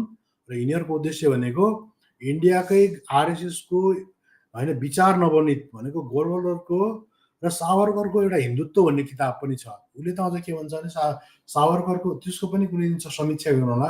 सावरकरको हिन्दुत्व भनेको चाहिँ उसले के भन्छ भने जुन 200 वर्ष लगभग यिनीहरूले शासन गरे, लगभग 150 वर्ष भनौँ न, 100-150 वर्ष भनौँ, के अरे यो पेसवाई भनेर यिनीहरूले चाहिँ के अरे जब होइन शिवाजी महाराज मरेपछि सम्भाजी महाराजलाई यिनीहरूले मारे होइन, उनको छोरालाई, अनि नजरबन्द गरे। शिवाजीलाई पनि मारे यिनीहरूले भन्ने कुरा छ होइन। पछि के अरे ज्योतिराव फुलेले उनको चाहिँ लास भएको ठाउँ पत्ता लगाएको थिएन, त यिनीहरू लगभग दफ्राइसकेका थिए त्यसलाई होइन। त्यसपछि चाहिँ के हो भने यिनीहरूले पेसवाई शासन चलाए। पेसवाई शासनमा के गरे भने यिनीहरूले प्योर मनुस्मृति लागू गरे यिनीहरूले त्योमा होइन। 1818 भीमा कोरेगाउँ युद्ध भयो।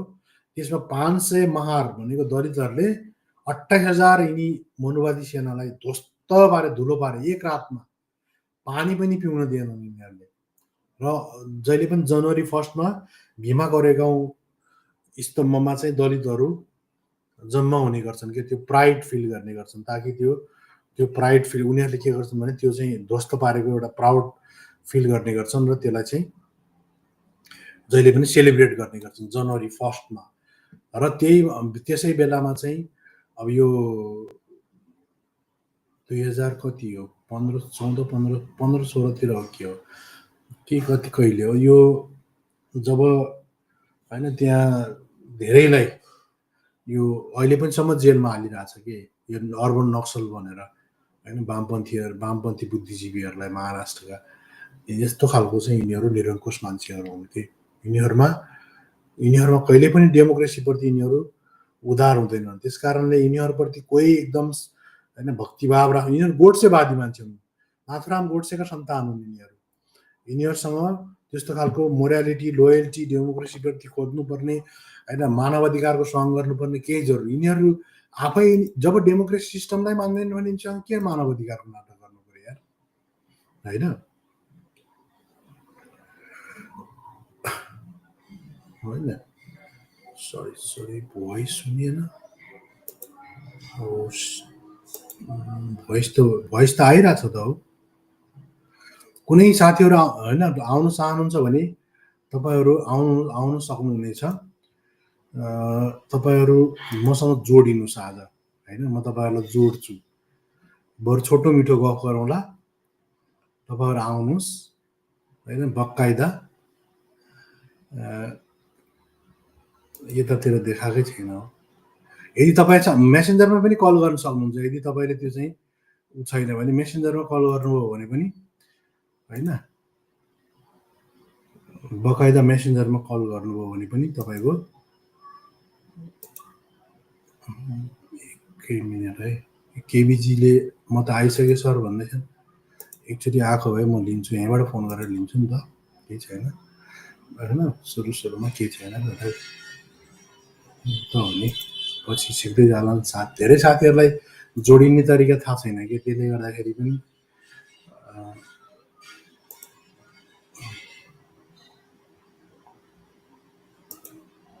म यहीँबाट फोन गरेर फोनबाट पनि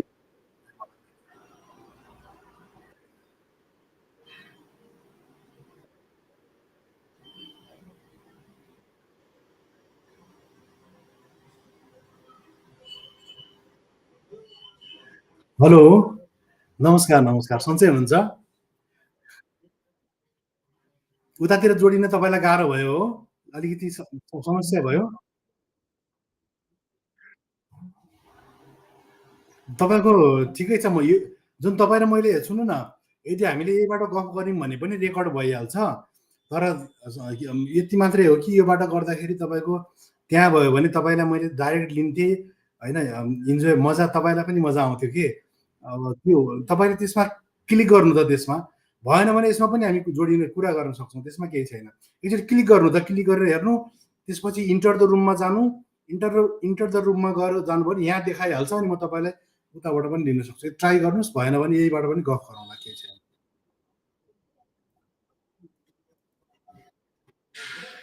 हजुर हजुर, न ठिकै छ। तपाईँले न केही छैन, यसबाटै कुरा गर्न सक्नुहुन्छ। यसमा तपाईँले आफ्नो केही धारणा राख्नुहुन्छ, भोलि यिनीहरूले जुन खालको 26 गते यिनीहरूले जुन खालको वितण्डना मचाउने सुरु गरिरहेछन्, हिन्दू राष्ट्र र नेपाल, हिन्दू राष्ट्र र के अरे यो होइन राजा भनेको यिनीहरूले के भन्छन्, सङ्घीयताको विरुद्ध, त्यसपछि गएर धर्मनिरपेक्षताको विरुद्ध र हिन्दू राष्ट्रको सपोर्टमा र राजाको सपोर्टमा जुन भनिरहेछन्, यसको बारेमा तपाईँको केही भनाइ छ? म तपाईँ ठिक छ, पछि जोडिन चाहनु त अहिले अहिले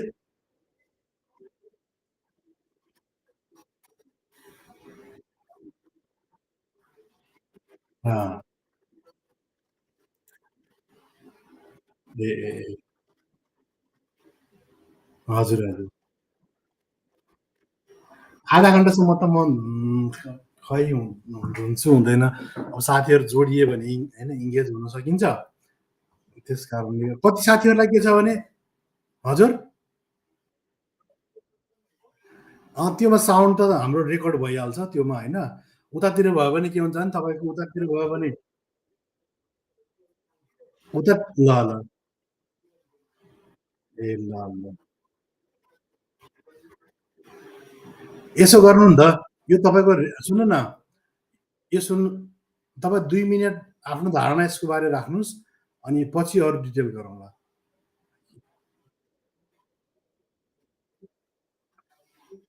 ल ल, हजुर हजुर, हुन्छ हुन्छ, केही छैन। ल, हुन्छ हुन्छ, ल, हस्, ल, ओके। ल ल ल, ठिक छ, इट्स ओके। आवाज डिस्टर्ब डिस्टर्ब आवाज आयो। हस् हस् हस्।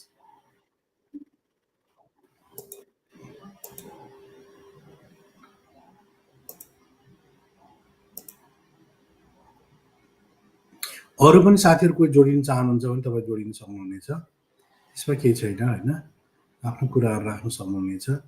कति साथीहरूलाई जोडिन खास होइन, त्योमा अलि अप्ठ्यारो भएर पनि हुनसक्छ।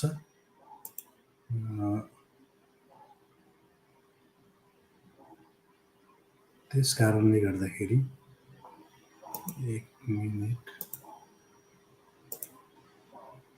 लगभग अब एक दुईजना साथीको कलहरू लिन पायो भने यसलाई होइन अलिक फ्रुटफुल पनि हुन्थ्यो। आफ्नो धारणा राख्नुहोस्, के छ र होइन, आफ्नो धारणा राख्दैन, के त्यस्तो भन्ने कुरा होइन। त्यही त हो, धेरै कुरा टेक्निकल्ली पनि साथीहरू कतिलाई त्यो इन्टर द रुममा गऱ्यो भने डाइरेक्ट तपाईँको चाहिँ नि,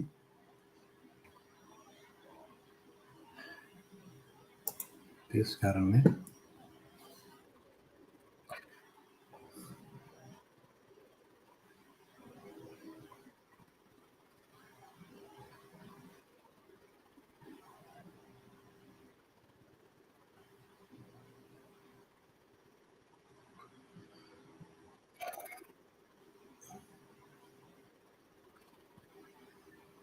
हामीले आफ्नै खालको एउटा बहसको सिस्टम तयार गर्न जरुरी छ होइन, यदि हामीले साँच्चीकै केही गर्ने हो भने। नत्र अब यो इमोसनल यो होइन, पुरा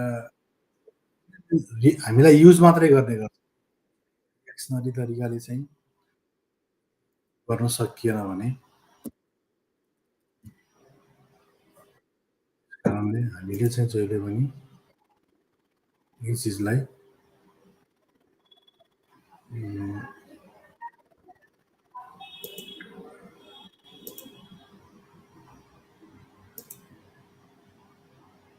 भइकन म्याडमसँग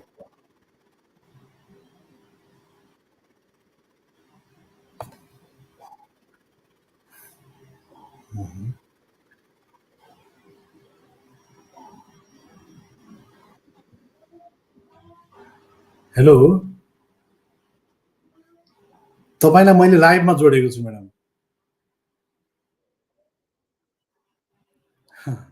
नै युट्युबमा लाइभ चलिरहेको छ अहिले के अरे भोलि जुन हाम्रो जुन रापरपाहरूले जुन खालको होइन आह्वान गरिरहेछ सङ्घीयता धर्मनिरपेक्षता त्यसपछि गएर अनि के अरे तपाईँको हिन्दू राष्ट्र र राजाको विरुद्धमा चाहिँ नातिनुहोस् आउनुहोस् हिम्मत गर्नुहोस् भनिरहेछन् यिनीहरूले अब यसको बारेमा चाहिँ यिनीहरूले यसमा तपाईँको के छ धारणा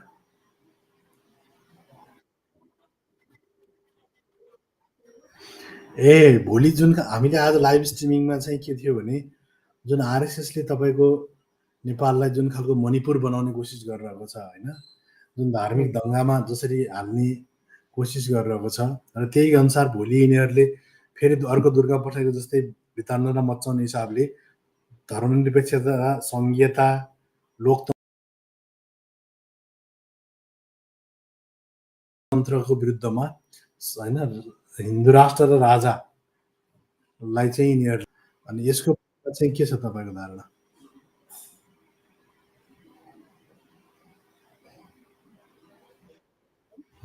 हजुर हजुर सुन्नु भएको छैन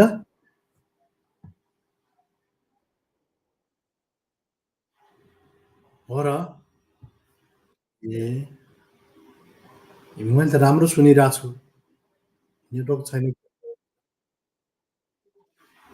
नेटवर्क छैन त्यति राम्रो नेटवर्क छैन के हो तपाईँसँग टाइम छ भने त्यो मैले एउटा लिङ्क छ लिङ्कमा गएर क्लिक गर्नुहुन्छ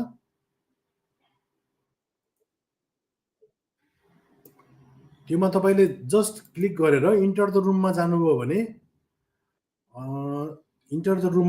भने तपाईँको त्यसमा भइहाल्छ त्यो है नै म जस्ट पठाइहालेँ तपाईँलाई ल यसमा यो डिबेट लिङ्क छ यो स्टुडियोमा जानु स्टुडियोमा गएर इन्टर द लिङ्कमा क्लिक गर्नु अनि त्यसपछि यहाँ आउँछ म तपाईँलाई त्यसपछि मेरो युट्युब च्यानलमै डाइरेक्ट तपाईँलाई लिङ्क गरिहाल्छु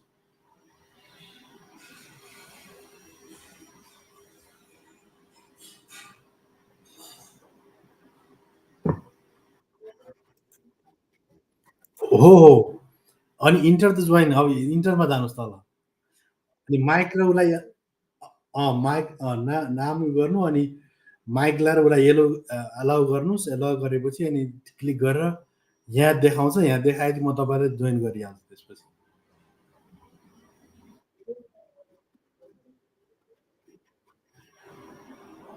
इन्टर योर नेम भनेको छ इन्टर द रुम भनेको छ के नाम आफ्नो आफ्नो नाम राख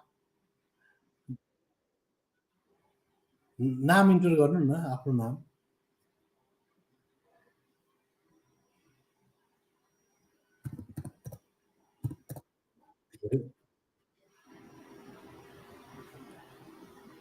इन्टर द रुम भन्ने छ कि इन्टर यो नाम आफ्नो नाम राख्नु न आफ्नो नाम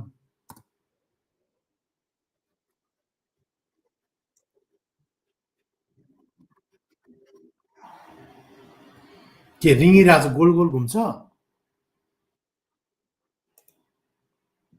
नेटवर्क राम्रो छैन के हो त्यसको तपाईँको त्यहाँ नेटवर्क राम्रो छैन कि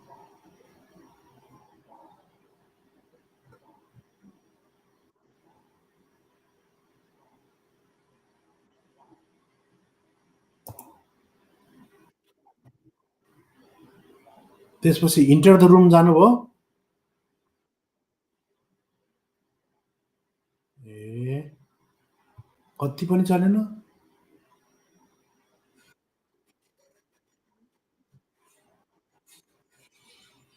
ए के अरे भोलि जुन रापरपाले जुन खालको गर्दैछ होइन, संहिता र धर्मनिरपेक्षता, संहिता संहिता धर्मनिरपेक्षता र लोकतन्त्रको विरुद्धमा, त्यसको सट्टामा तपाईँको राजतन्त्र र हिन्दू राष्ट्र एकात्मक हिन्दू राष्ट्र र राजतन्त्र व्यवस्था स्थापनाको लागि भन्ने जुन गर्दैछ र स्पेसल्ली युवाहरूलाई आह्वान गर्दैछ भोलिको आन्दोलनको लागि मार्न मर्न तयार हुनुहोस्, तपाईँको नडराउनुहोस् भन्ने खालको जुन गर्दैछ। अब यसमा चाहिँ के छ, तपाईँहरूको भनाइ केही छ?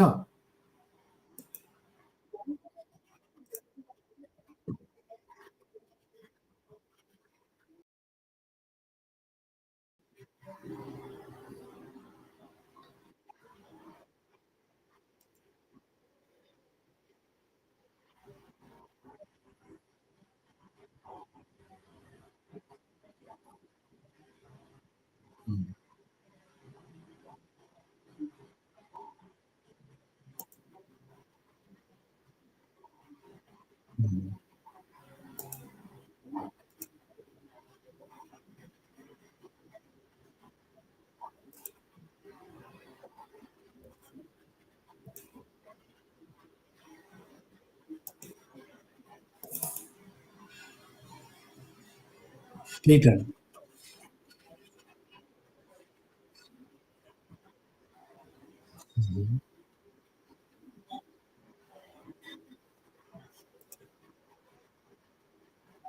सबैलाई नमस्कार छ। यही 26 गते म तपाईँलाई सानो एउटा भिडियो म तपाईँलाई ज्ञानेन्द्र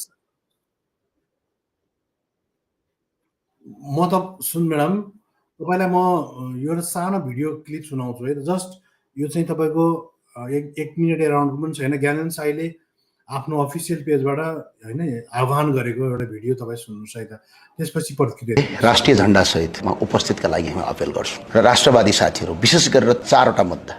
यो देशमा लुटतन्त्र अति भयो, भ्रष्टाचार अति भयो, यसको अन्त्य गर्नका लागि अब सडकबाट भए पनि आन्दोलन गर्नुपर्ने अवस्था आयो।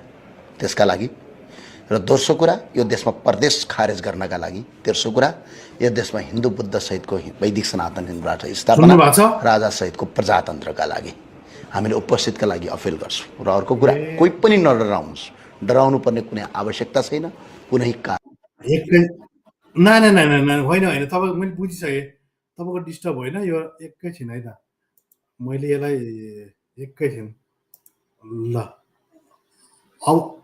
अब तपाईँ बुझ्नु, अब तपाईँ किनकि राष्ट्रवादी छातीका साथ नेपाली राष्ट्रिय झण्डा लिएर 26 गते उपस्थित हुनुहोस् सबै। मेरो अपिल र अनुरोध छ, यहाँ डराउनु पर्ने कुनै कारण छैन। यो देश यी भ्रष्ट नेताहरूले आर्जेको देश होइन, हामी रगत र पसिनाले पुर्खाले आर्जेको देश हो। राष्ट्रिय झण्डा सहित एक मतबाट अगाडि बढ्ने हो, एकजना व्यक्ति पनि डराउने होइन।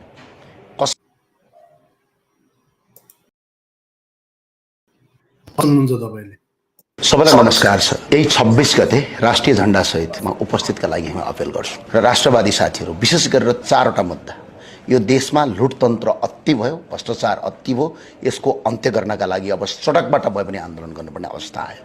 त्यसका लागि र दोस्रो कुरा, यो देशमा प्रदेश खारेज गर्नका लागि। तेस्रो कुरा, यो देशमा हिन्दू बुद्ध सहितको वैदिक सनातन हिन्दू राष्ट्र स्थापना, राजा सहितको प्रजातन्त्रका लागि हामीले उपस्थितका लागि अपिल गर्छौँ। र अर्को कुरा, कोही पनि नडराउनुहोस्, डराउनु पर्ने कुनै आफ्नो कुरा राख्नुहोस्, केही छैन। आफ्नो कुरा राख्नुहोस्, केही छैन।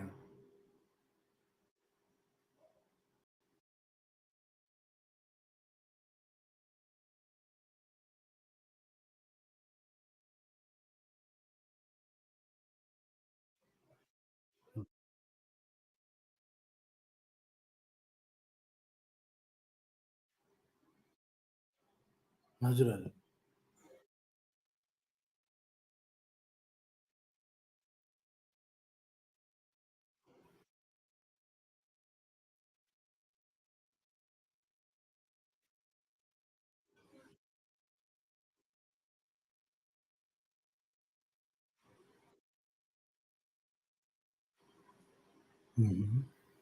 अग्रगामी होइन।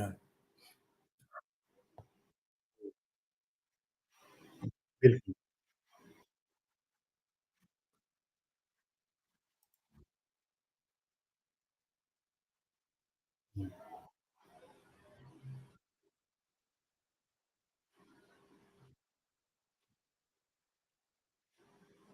हजुर। हुँ, हुँ।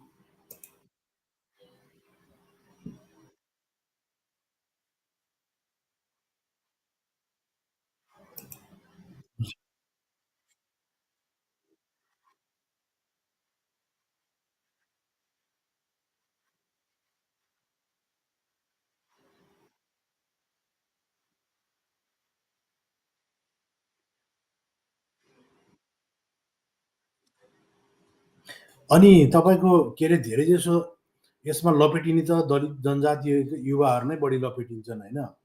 ती युवाहरूलाई तपाईँको के सन्देश छ?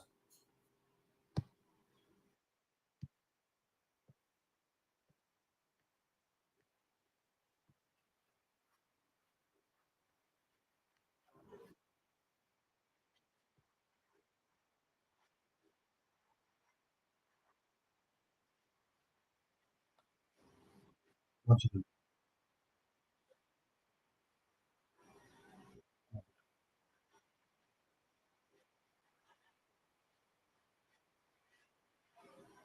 हुँ,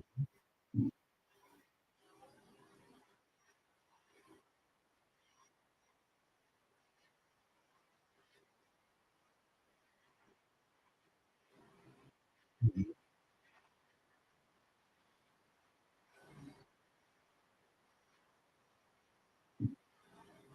हजुर।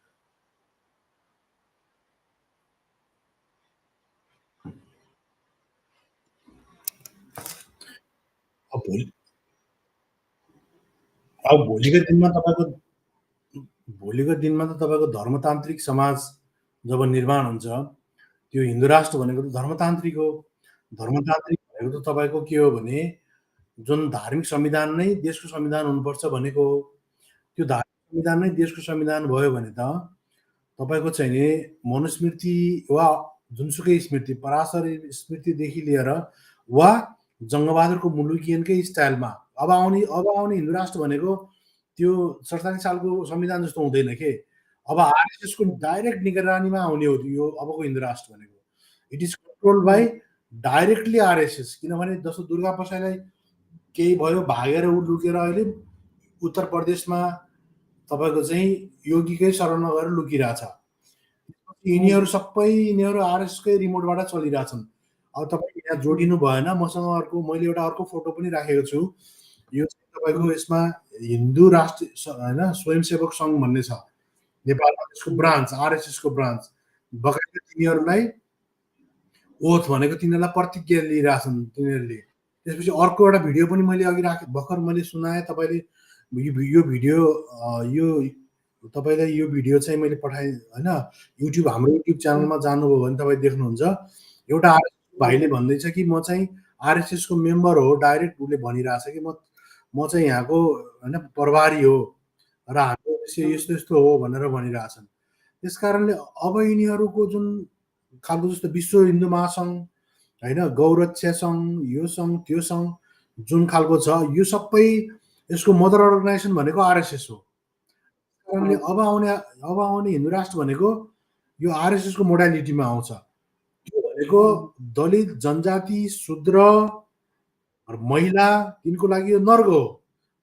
विडम्बना के छ भने तिनै मान्छेहरू बढी अहिले चाहेर नचाहेर, जानेर नजानेर हुन्छ कि सबैभन्दा बढी वकालत चाहिँ उनीहरूले हिन्दू हिन्दू राष्ट्रको जस्तो योभन्दा अगाडि तपाईँले पनि हेर्नुभएको थियो के रमेश दर्जी भन्ने भाइलाई कुममा गोली लागिरहेको थियो उसलाई। अनि गोली लागिरहेको थियो तर ऊ चाहिँ हिन्दू राष्ट्र बचाउनलाई गइरहेको थियो। अनि उसको बेटा कति थियो भने बाउ अस्ति भर्खर मरेको रहेछ। आमाको चाहिँ टाउकोको अपरेसन भएको रहेछ। घरमा कमाउने मान्छे कोही छैन। त्यस्तै गरेर शर्मिला वाइबा अब उसलाई हिन्दू राष्ट्रको केही आइडियै छैन। अब ऊ चाहिँ बढी एकदमै दुर्गा प्रसाईको वकालत गरेर हिँडिरहेछ।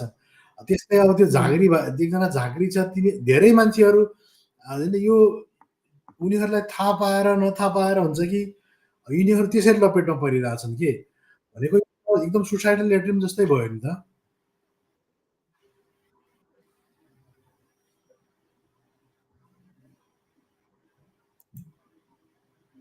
होइन र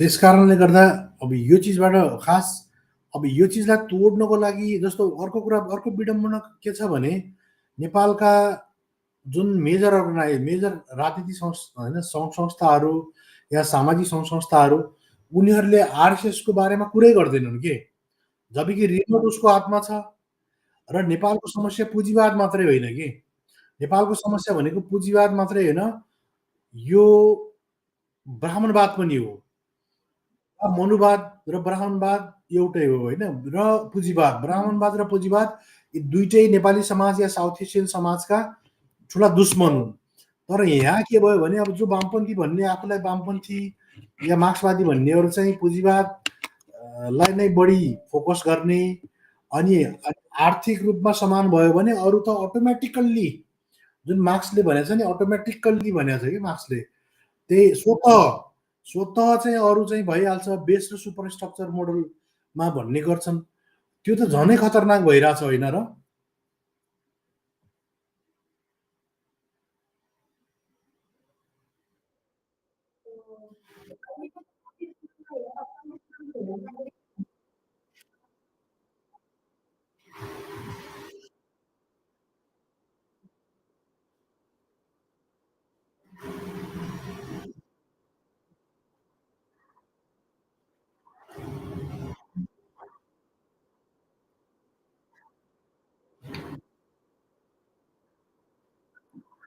यिनीहरूले बुझाए हामीलाई तर जस्तो मसँग तपाईँको जस्तो मसँग 1978 एकजना दुईजना भारतीय कम्युनिस्टका बुद्धिजीवीहरूले बकाइदा प्रिस्क्राइब गरेका छन् कि सिपिएमलाई यो चाहिँ तपाईँको के अरे उनीहरूले पछि लगभग 1988 पारित पनि गरेका छन् होइन उनीहरूले चाहिँ यो नेपाल इन्डियामा या साउथ एसियामा चाहिँ यो वर्गको समस्या मात्रै होइन कास्ट वर्ग यी दुइटै हाम्रा समस्या हुन् तिमीले कास्ट सम्बोधन नगरेर क्लासको मात्रै कुरा गर्यौ भने यो चाहिँ न यो चाहिँ पूर्ण रूपमा यो सत्य होइन भन्ने तरिकाले उनीहरूले प्रिस्क्राइब गरेका छन् त्यसको बारेमा म कुनै दिनमा तपाईँसँग जस्तो आहुतिले चाहिँ के भनेका छन् भने आहुतिले चाहिँ मार्क्सलाई यहाँको बारेमा थाहै थिएन त्यही भएर उनीहरूले चाहिँ मार्क्सले दक्षिण एसियाको बारेमा बोल्दै बोलेनन् भनेर एउटा लजिकल फाल्सी पेलेका छन् अनि त्यसैलाई धेरै जसो लगभग 90%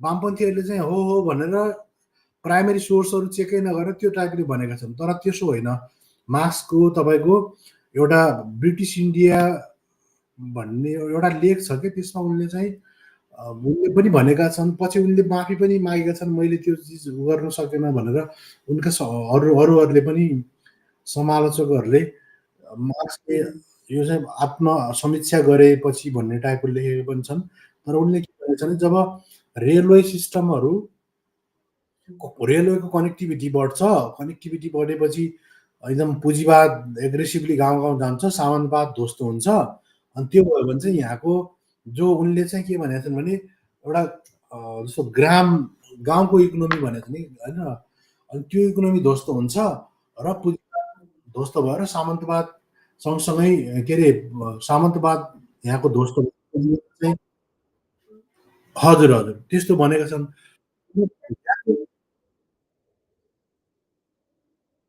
हो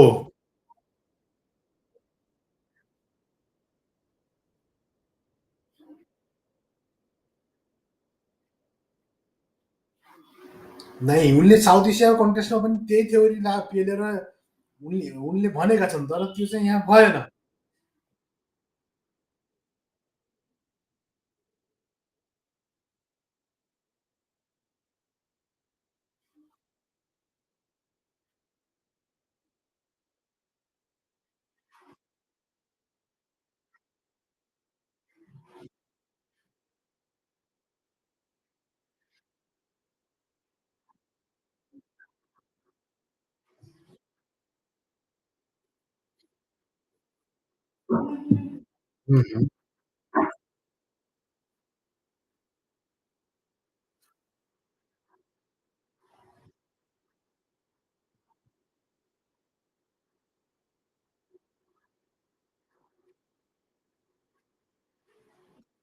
यिनीहरूलाई थाहा थियो म्याडम।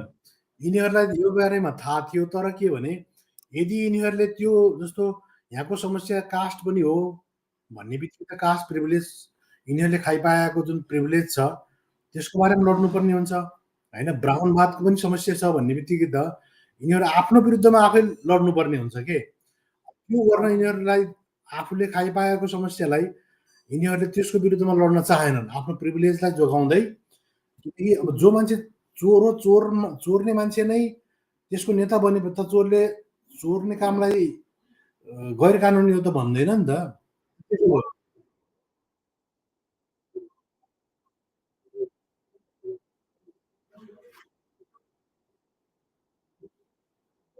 भाइ कहाँ सम्झ ठिक कुरा हो। तपाईँले लेखेको कुरा ठिक हो नि। हजुर, हजुर। भन्नु, भन्नु।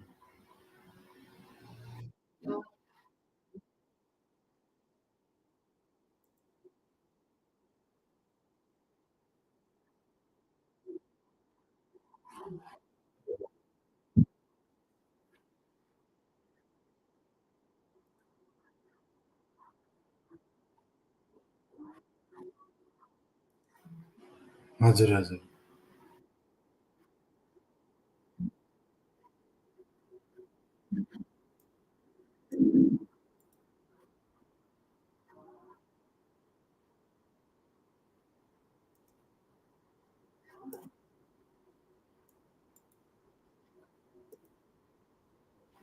अझ त्यो बेलामा त भनौँ न, त्यो बेलामा झन् अरूको हालत के थियो?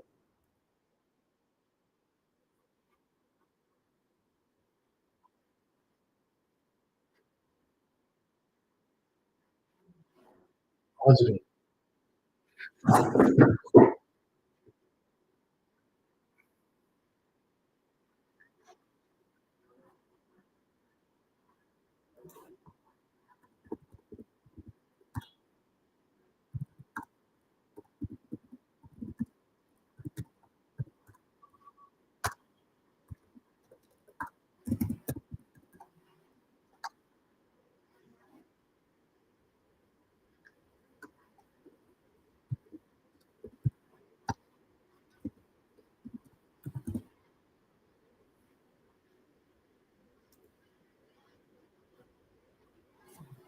हो, हो। अनि उनीहरूले आफ्नो आफ्नो आफ्नो स्वार्थ अनुकूल त्यसलाई चाहिँ उ गरे, म्यानिपुलेट गरे।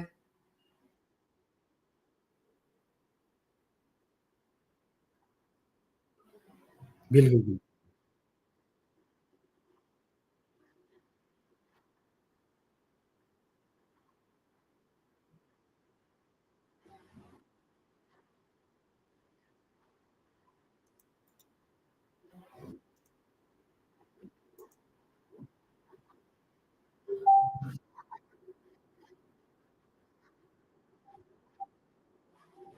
बिल्कुल, बिल्कुल, बिल्कुल। एकदम सही भन्नुभयो।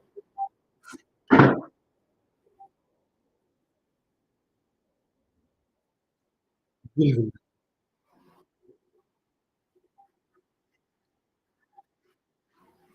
हो, हो।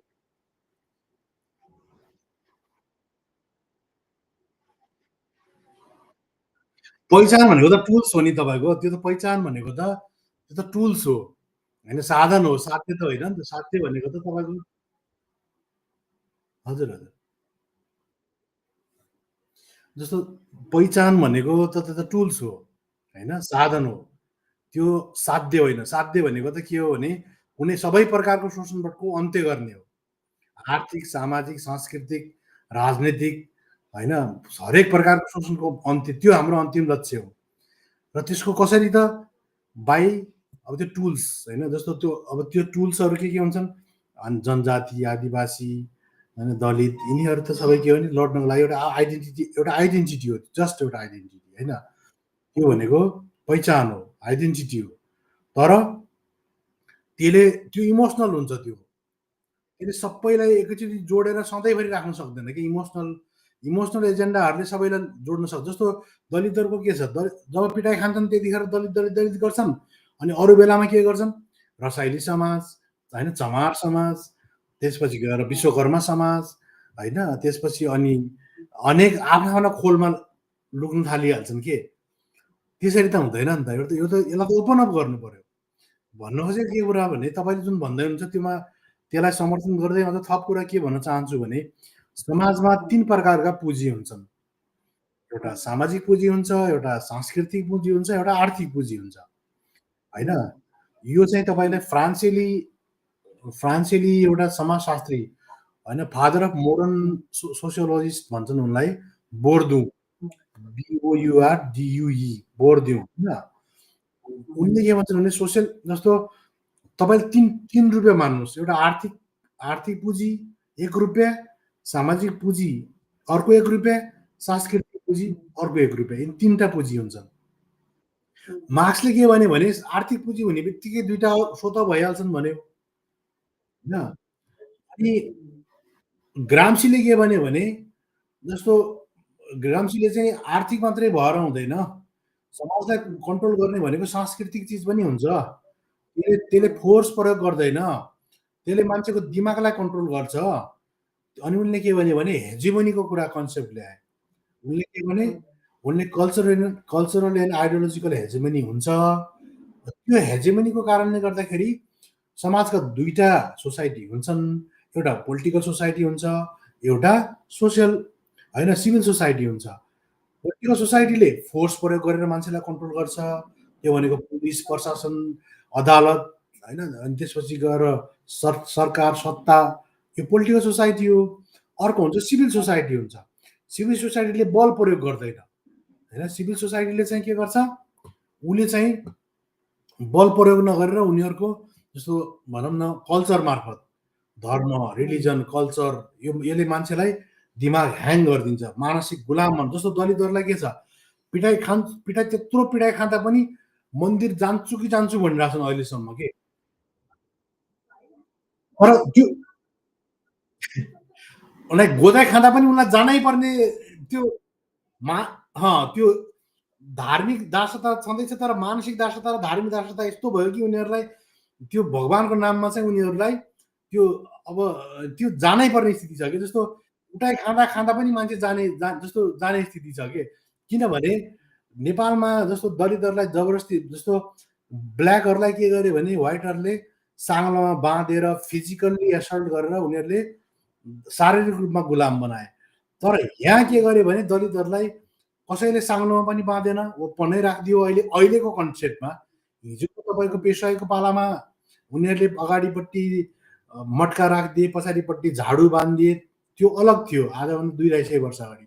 तर आजको कन्टेक्स्टमा के छ भने दलितले इङ्ग्लिस बोल्छ, टाई सुट लगाएको छ, उसले परे आरक्षणबाट उसले होइन आरक्षणबाट अधिकृतको जागिर पनि खाएको छ। तर ऊ जब मन्दिरमा जान्छ गोदाइ पनि खान्छ आरामसँग, तर उसलाई जानै पर्ने हुन्छ। उसले पैसा कमायो भने संविधानलाई धन्यवाद भन्दैन। पहिला सुरुमा घर बनाउँदाखेरि उसले संविधान अगाडि राखेर वा छोराछोरीको बिहा गर्नु पर्यो भने संविधानलाई साक्षी राख, किनभने उसले त आरक्षणबाट आएको हो नि त। लोकतन्त्र उसको त गडफादर त लोकतन्त्र हो नि त होइन। उसले त एउटा गर्वसँग म संविधानलाई जब एक्सेप्ट गरेर त्यो गौरवान्वित गर्यो भने पछाडिको जेनेरेसनलाई धेरै ठुलो एउटा होइन लर्न हुन्छ नि त। उसले चाहिँ के भने भागवत पुराण लाएर घरमा छिर्नुभन्दा त संविधानलाई साँची राखेर घर छिर्यो भने त्यसको मेसेज कति गुणा अगाडि बढ्छ भन्नुहोस् त। तर यहाँ दलितलाई के छ भने ओपन स्पेसमा राखिएको छ, साङ्ला पनि लगाइएको छैन, धतकडी पनि लगाइएको छैन, टाई लगाएको छ, गाडी चढ्छ, इङ्ग्लिस बोल्छ, तर मन्दिर नगएर गोदाइ नखाएर उसलाई शान्ति हुँदैन भनेपछि होइन। यहाँ सिभिल सोसाइटीले के गर्छ, तपाईँको चाहिँ उनीहरूले बल प्रयोग नगरेर पनि त्यो चाहिँ सिभिल सोसाइटी मार्फत पनि समाजलाई कन्ट्रोल गर्छन्। अम्बेडकरले के भन्यो भने युरोपमा जब रेनेसाको आन्दोलन सुरु भयो वा रिफर्म फेज सुरु भयो होइन, जब समाजमा क्रान्ति सुरु हुनुभन्दा अगाडि जब चाहिँ के अरे यो ग्रिक सिभिलाइजेसन या होइन इटालियन सिभिलाइजेसनको बेलातिरमा चाहिँ के थियो भने डार्क फेज हुँदाखेरिसम्म के थियो भने त्यहाँ धर्मको सत्ता थियो। त्यो धर्म सत्तामा चाहिँ यदि मार्क्स जन्मेको भए अहिलेको साउथ एसियामा जस्तै कन्डिसन हुन्थ्यो। त्यसमा के थियो, धर्मले पनि शासन गर्छ, सामाजिक स्ट्याटसले पनि शासन गर्छ र इकोनोमीले पनि शासन गर्छ। अम्बेडकरले इनहेलेसन अफ कास्टको 4 नम्बर पोइन्टमा 4 नम्बर 26वटा टोटल नम्बर छन्। त्यो 26वटा नम्बरमा 4 नम्बरमा उनले के भनेका छन्, 4 या 5 त्यस्तै योमा के भनेका छन् भने यहाँको साउथ एसियन कन्टेक्स्टमा चाहिँ साउथ एसियन सोसाइटी या यहाँको चाहिँ जुन थियोक्रेटिक सोसाइटी हो त्यसमा धर्मले मात्रै कन्ट्रोल के अरे इकोनोमीले मात्रै गर्दैन। यहाँ धार्मिक सत्ता पनि छ, सामाजिक सत्ता पनि छ र आर्थिक सत्ता, 3टा सत्ता छन् र यिनी 3टै सत्ता कतिखेर प्रयोग हुन्छन् थाहै हुँदैन र कुनै पनि व्यक्तिको व्यक्तिगत स्वतन्त्रतालाई कन्ट्रोल गर्नलाई यिनीहरू काफी हुन्छन् भन्ने डाक्टर अम्बेडकरको भनाइ छ। भनेको के भने भन्नाले के भन्न खोजेको भने आहुतिले भने जस्तो डाक्टर अम्बेडकर मार्क्सको एन्टागोनिस्ट थिएनन्, के विरोधी थिएनन्, ओन्ली एन्टिथेसिस थिए। डाक्टर अम्बेडकरले के भन्थे भने के भनिरहेछन् भने मार्क्स यो एरियामा कम्प्लिट छैनन्, उनलाई इग्नोर गरेको होइन, पूर्ण छैनन् भन्ने बनायो के डाक्टर अम्बेडकरको। तपाईँले भने जस्तै तपाईँको कुरा पनि तपाईँले जसरी भनिरहनु भएको छ, यहाँ सामाजिक कुरा मात्रै नगर, यहाँ आर्थिक कुरा मात्रै नगर, दुई तिनवटा कुरालाई जोडेर लगाउँ है साथी हो भन्दै हुनुहुन्छ नि, त्यो तपाईँको कुरा सही छ। त्यो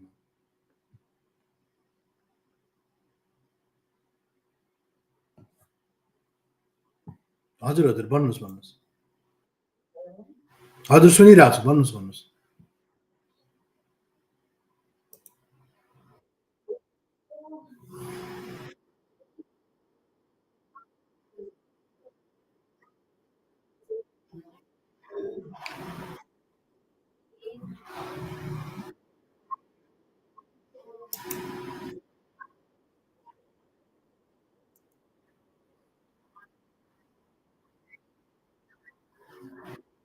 हजुर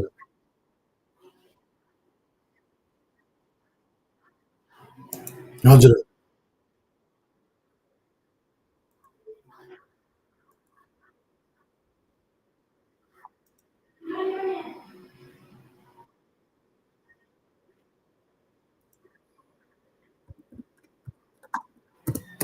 हजुर यस्तो पनि होला म्याडम। तपाईँले भनेको कुरा अर्को कुरा के भने यिनीहरू जुन सत्ताधारी मान्छेहरू उनीहरू पनि हामीलाई के रहन भुल्न पार्दैछन् भने सामाजिक सद्भावको नाममा यिनीहरू ब्राह्मणवादलाई हामीले काउन्टर गर्न खोज्यो भने पर्सनल्ली अफेन्ड हुन्छन् के यिनीहरू, बाहुनको विरुद्ध बोलेको भन्ने रूपमा लिएर यिनीहरू आफै झस्किन्छन् र यिनीहरू चाहिँ सामाजिक सद्भावको नाममा दलितलाई जनजातिलाई जस्तो जेल हाल्ने, यताउता गर्न खोज्ने, साइबर क्राइम लाउने, यताउता। अहिले यिनलाई यही कुरा भारी भएको छ के धर्म भनेको एउटा समाज, किन हिन्दू कोही मान्छे चाहिँ हिन्दू राष्ट्रको नाममा धर्मलाई नै राजनीति बनाएर फ्रन्ट फुटमा खेल्दैछ। यिनीहरू चाहिँ त्यसलाई इग्नोर गरेर चाहिँ राजनीतिक कुरा मात्रै गर, दलित आदिवासीले नै डिफेन्ड गरिदिरहेछन्। अहिले बाहुनहरू त साइलेन्ट भइसक्यो लगभग होइन, किनभने साइलेन्ट छन् लगभग बिचरा दलित र जनजातिहरू नै यसलाई डिफेन्ड गरिरहेछन् के मधेसीहरू भए यिनीहरूले होइन, धार्मिक अल्पसङ्ख्यकहरूले डिफेन्ड गरिरहेछन्। अब यिनीहरू त स्वार्थी ग्रुप हो क्या यिनीहरू। अनि केपी ओलीहरू यिनीहरू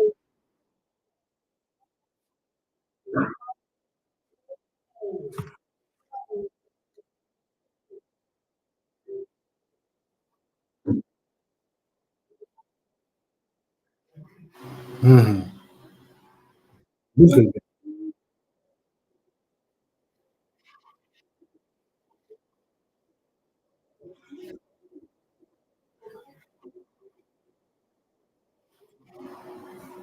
केपी ओलीलाई खासै मतलब छैन कि उसलाई लोकतन्त्र आए आँप गयो झटारो जस्तै खेल हो कि उसलाई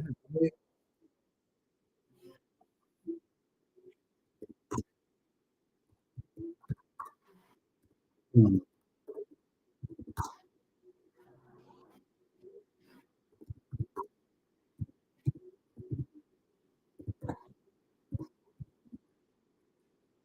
यिनीहरूको लागि त लोकतन्त्र बिजनेस हो क्या यिनीहरूको लागि।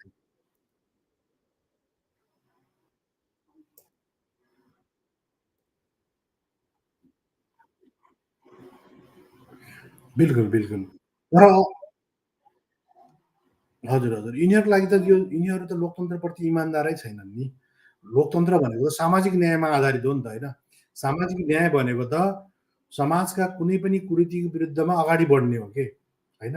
समाजको क्रक्स सोसियल जस्टिसको क्रक्स भनेको इक्विटी लिबर्टी फ्रेटर्निटी होइन, जस्टिस यो हो नि त, यो क्रक्स हो नि त। हिन्दू धर्म भनेको त टोटल असमानतावादी छ, असमानतामा आधारित छ त्यो त। नाइ नाइ नाइ यो अर्को अर्को एउटा यो मिथ छ हेर्नु, यो नाइ म्याडम नाइ नाइ, यो एउटा अर्को एउटा ठुलो मिथ छ नेपालमा। मार्क्सवादीहरूले सबैभन्दा अर्को मिथ फैलाएको के भने सबै धर्महरू असमानतावादी हुन्छन् भन्ने जुन मिथ छ, यो पनि तोड्न जरुरी छ। जस्तो कोर बुद्धिज्म नै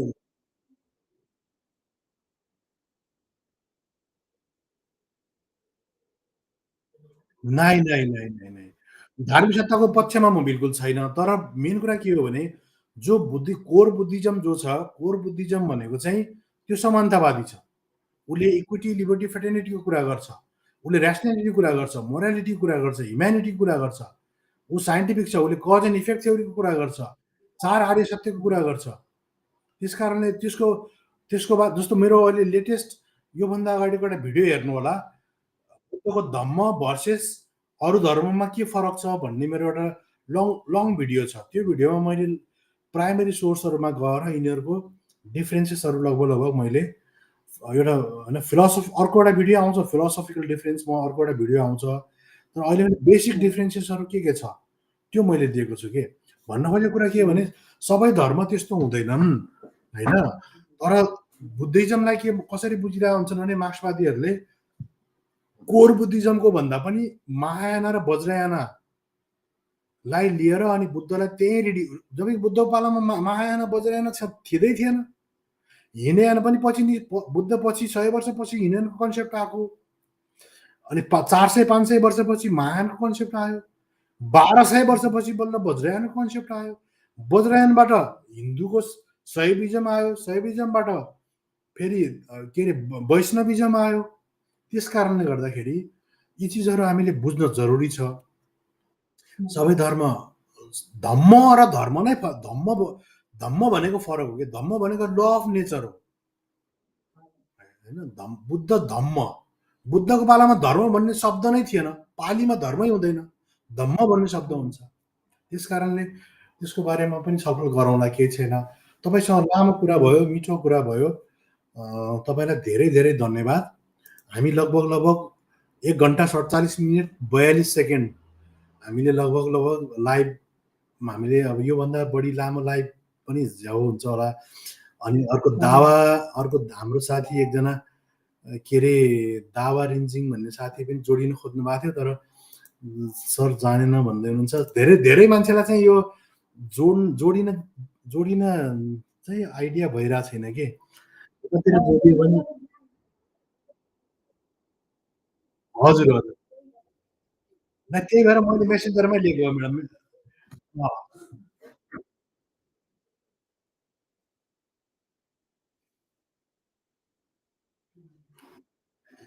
मैले त्यही भएर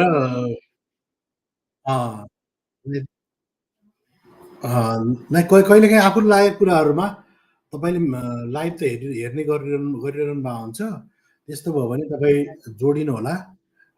तपाईँले मेसेन्जरमा पनि अब त्यो पनि मैले दिएको लिङ्कमा के गर्नु जरुरी हुन्छ, डिबेट लिङ्क दिएको हुन्छु, त्यो लिङ्कमा क्लिक गरेपछि इन्टर द स्टुडियो भन्ने आउँछ।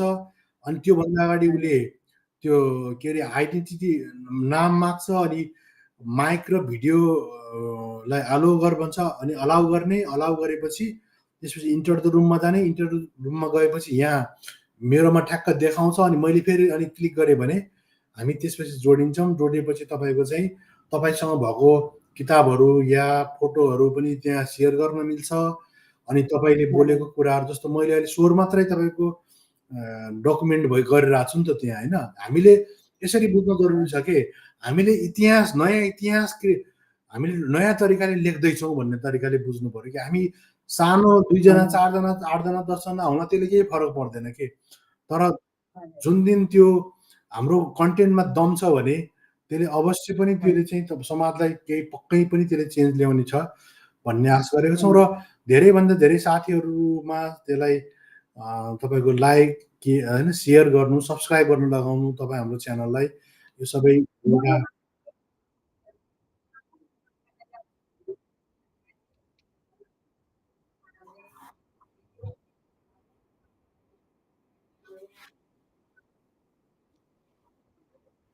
हुन्छ।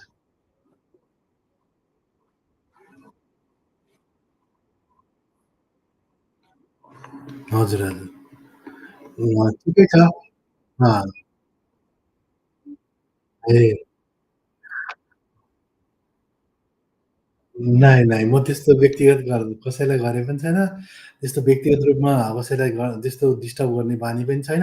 अर्को कुरा के भने तपाईँ बौद्धिक व्यक्तित्व भएको हुनाले हाम्रो जुन अब लाइभमा हामीले मलाई अब तपाईँ सुतिसक्नु भयो होला भन्ने त मलाई लागेको थिएन। अर्को कुरा बौद्धिक व्यक्तिहरू जस्तो तपाईँले जुन कुराहरू गर्नुभयो, अब यो चिज जुन तपाईँले आफ्नो कुरा राख्नुभयो नि, तपाईँलाई अहिले यो कुरा सानो लाग्ला तर तपाईँले जस्तो तपाईँको मान्छेलाई सब्स्क्राइब गराएर जब उनीहरूले पनि हाम्रो च्यानलको बारेमा थाहा पाउनेछन्, भोलिको दिनमा यसलाई एक्सप्लोर गर्नेछन्, त्यतिखेर तपाईँले राखेका कुराहरूलाई उनीहरूलाई मार्गदर्शन गर्नेछ अवश्य पनि के। मलाई आई होप मैले डेफिनेटली यो एक्सचेन्ज अफ नलेज हो। सुन्नु, यो कोही ठुलो, म ठुलो, तपाईँ सानो, तपाईँ ठुलो, म सानो भन्ने होइन। यो एक्सचेन्ज अफ नलेज हो, को-प्रोडक्सन अफ नलेज हो। होइन जस्तो तपाईँ पूर्व एरियामा बस्दै हुनुहुन्छ, तपाईँको एरियामा होइन त्यो अनुसारको तपाईँको आफ्नो अनुभव छ। त्यसले पनि एउटा एउटा कस्तो हुन्छ भने एउटा सब्जेक्टिभ नलेज हुन्छ, एउटा अब्जेक्टिभ नलेज हुन्छ के। अब्जेक्टिभ नलेज चाहिँ तपाईँको जोसँग पनि हुन्छ। त्यो आफूले भोगेका भोगेका चिजहरूबाट पनि त्यो नलेजहरू नलेज भनेको किताब पढेर मात्रै हुन्छ भन्ने होइन के। तपाईँले भोगेको चिजहरू र मैले भोगेको चिज फरक हुन सक्छन्। तपाईँले हेर्ने एङ्गल र मैले हेर्ने एङ्गल फरक हुन सक्छन्। तर हाम्रो सिमिल्यारिटी कहाँ हुन्छ? जस्तो त म हेगेलको कति कुराहरू मनपर्छ के। थेसिस होइन, thesis antithesis is equal to synthesis. त्यसले डायलग, डिबेट, डिस्कसनलाई जिउँदो राख्छ के। त्यसले गर्दा एउटा को-प्रोडक्सन अफ नलेजको एउटा मेन स्ट्रिम, हामी एउटा स्ट्रिममा छौँ भन्ने तरिकाले बुझ्नुपर्छ भन्ने लाग्छ मलाई, मेरो विचार। हुन्छ म्याडम, तपाईँसँग कुरा भयो, खुसी लाग्यो। फेरि जोडिँदै गरौँला है त। ल, ओके, ओके, बाई बाई। साथीहरू, आज धेरै लामो भयो हाम्रो यो, अब लगभग 1 घन्टा 52 मिनट भयो। लगभग मेरो चाहिँ बढीमा 2 घन्टा अहिले धेरै लामो गर्ने स्ट्रिम गर्ने मेरो छैन। त्यस कारणले गर्दा अब म यो स्ट्रिमलाई यहीँ बिट मार्छु। र फेरि भोलिका दिनमा पनि हेरौँला यो आन्दोलन उनीहरू कसरी जान्छ होइन। यो आन्दोलनले साँच्चीकै दलित जनजातिहरूलाई यिनीहरूले जसरी लपेट्न खोजिरहेका छन्, त्योबाट हामी सबै जोगिन जरुरी छ।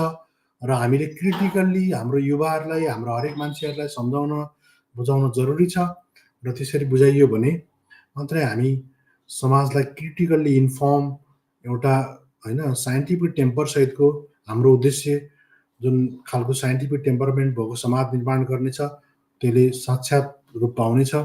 आजलाई हामी बिदा माग्न चाहन्छौँ। हाम्रो यो भिडियो होइन एकदम ग्रासरुट लेभलसम्म पुगोस् र आउँदो जुन लाइभ स्ट्रिमिङहरूमा तपाईँहरू पनि जोडिनुहोस् होइन, आफ्नो कुराहरू राख्नुहोस् भन्ने चाहन्छु। अहिलेलाई यत्तिकै। र सब्सक्राइब गर्न लगाउनुहोस्, लाइक गर्नुहोस्, कमेन्ट गर्नुहोस्। त्यसले हामीलाई हिम्मत दिन्छ, हौसला दिन्छ। दलित जनजातिहरूको यस्तो खालको च्यानल छैन। लाइभ स्ट्रिमिङ डाइरेक्ट तपाईँ आफ्नो ओनरसिप फिल गर्न सक्नुहुनेछ। यदि तपाईँले यसलाई लाइक, कमेन्ट होइन, सेयरहरू, सब्सक्राइब गर्नुभयो भने युट्युबको अल्गोरिदमले पनि हाम्रो च्यानललाई राम्रोसँग पकड्छ। त्यसले गर्दा त्यसले के हुन्छ, क्रेडिबिलिटी बढ्छ र युट्युबको अल्गोरिदमले हामीलाई पनि बुस्ट गर्छ र त्यसले गर्दा तपाईँ हामी शक्ति प्रदान गर्ने हुन्छ। अहिलेलाई यतिकै होइन। जय लोकतन्त्र, जय विज्ञान, जय संविधान। ब्राह्मणवाद मुर्दाबाद, मनुवाद मुर्दाबाद, जातिवाद मुर्दाबाद र पुँजीवाद पनि मुर्दाबाद भन्दै आजको लाइभ स्ट्रिम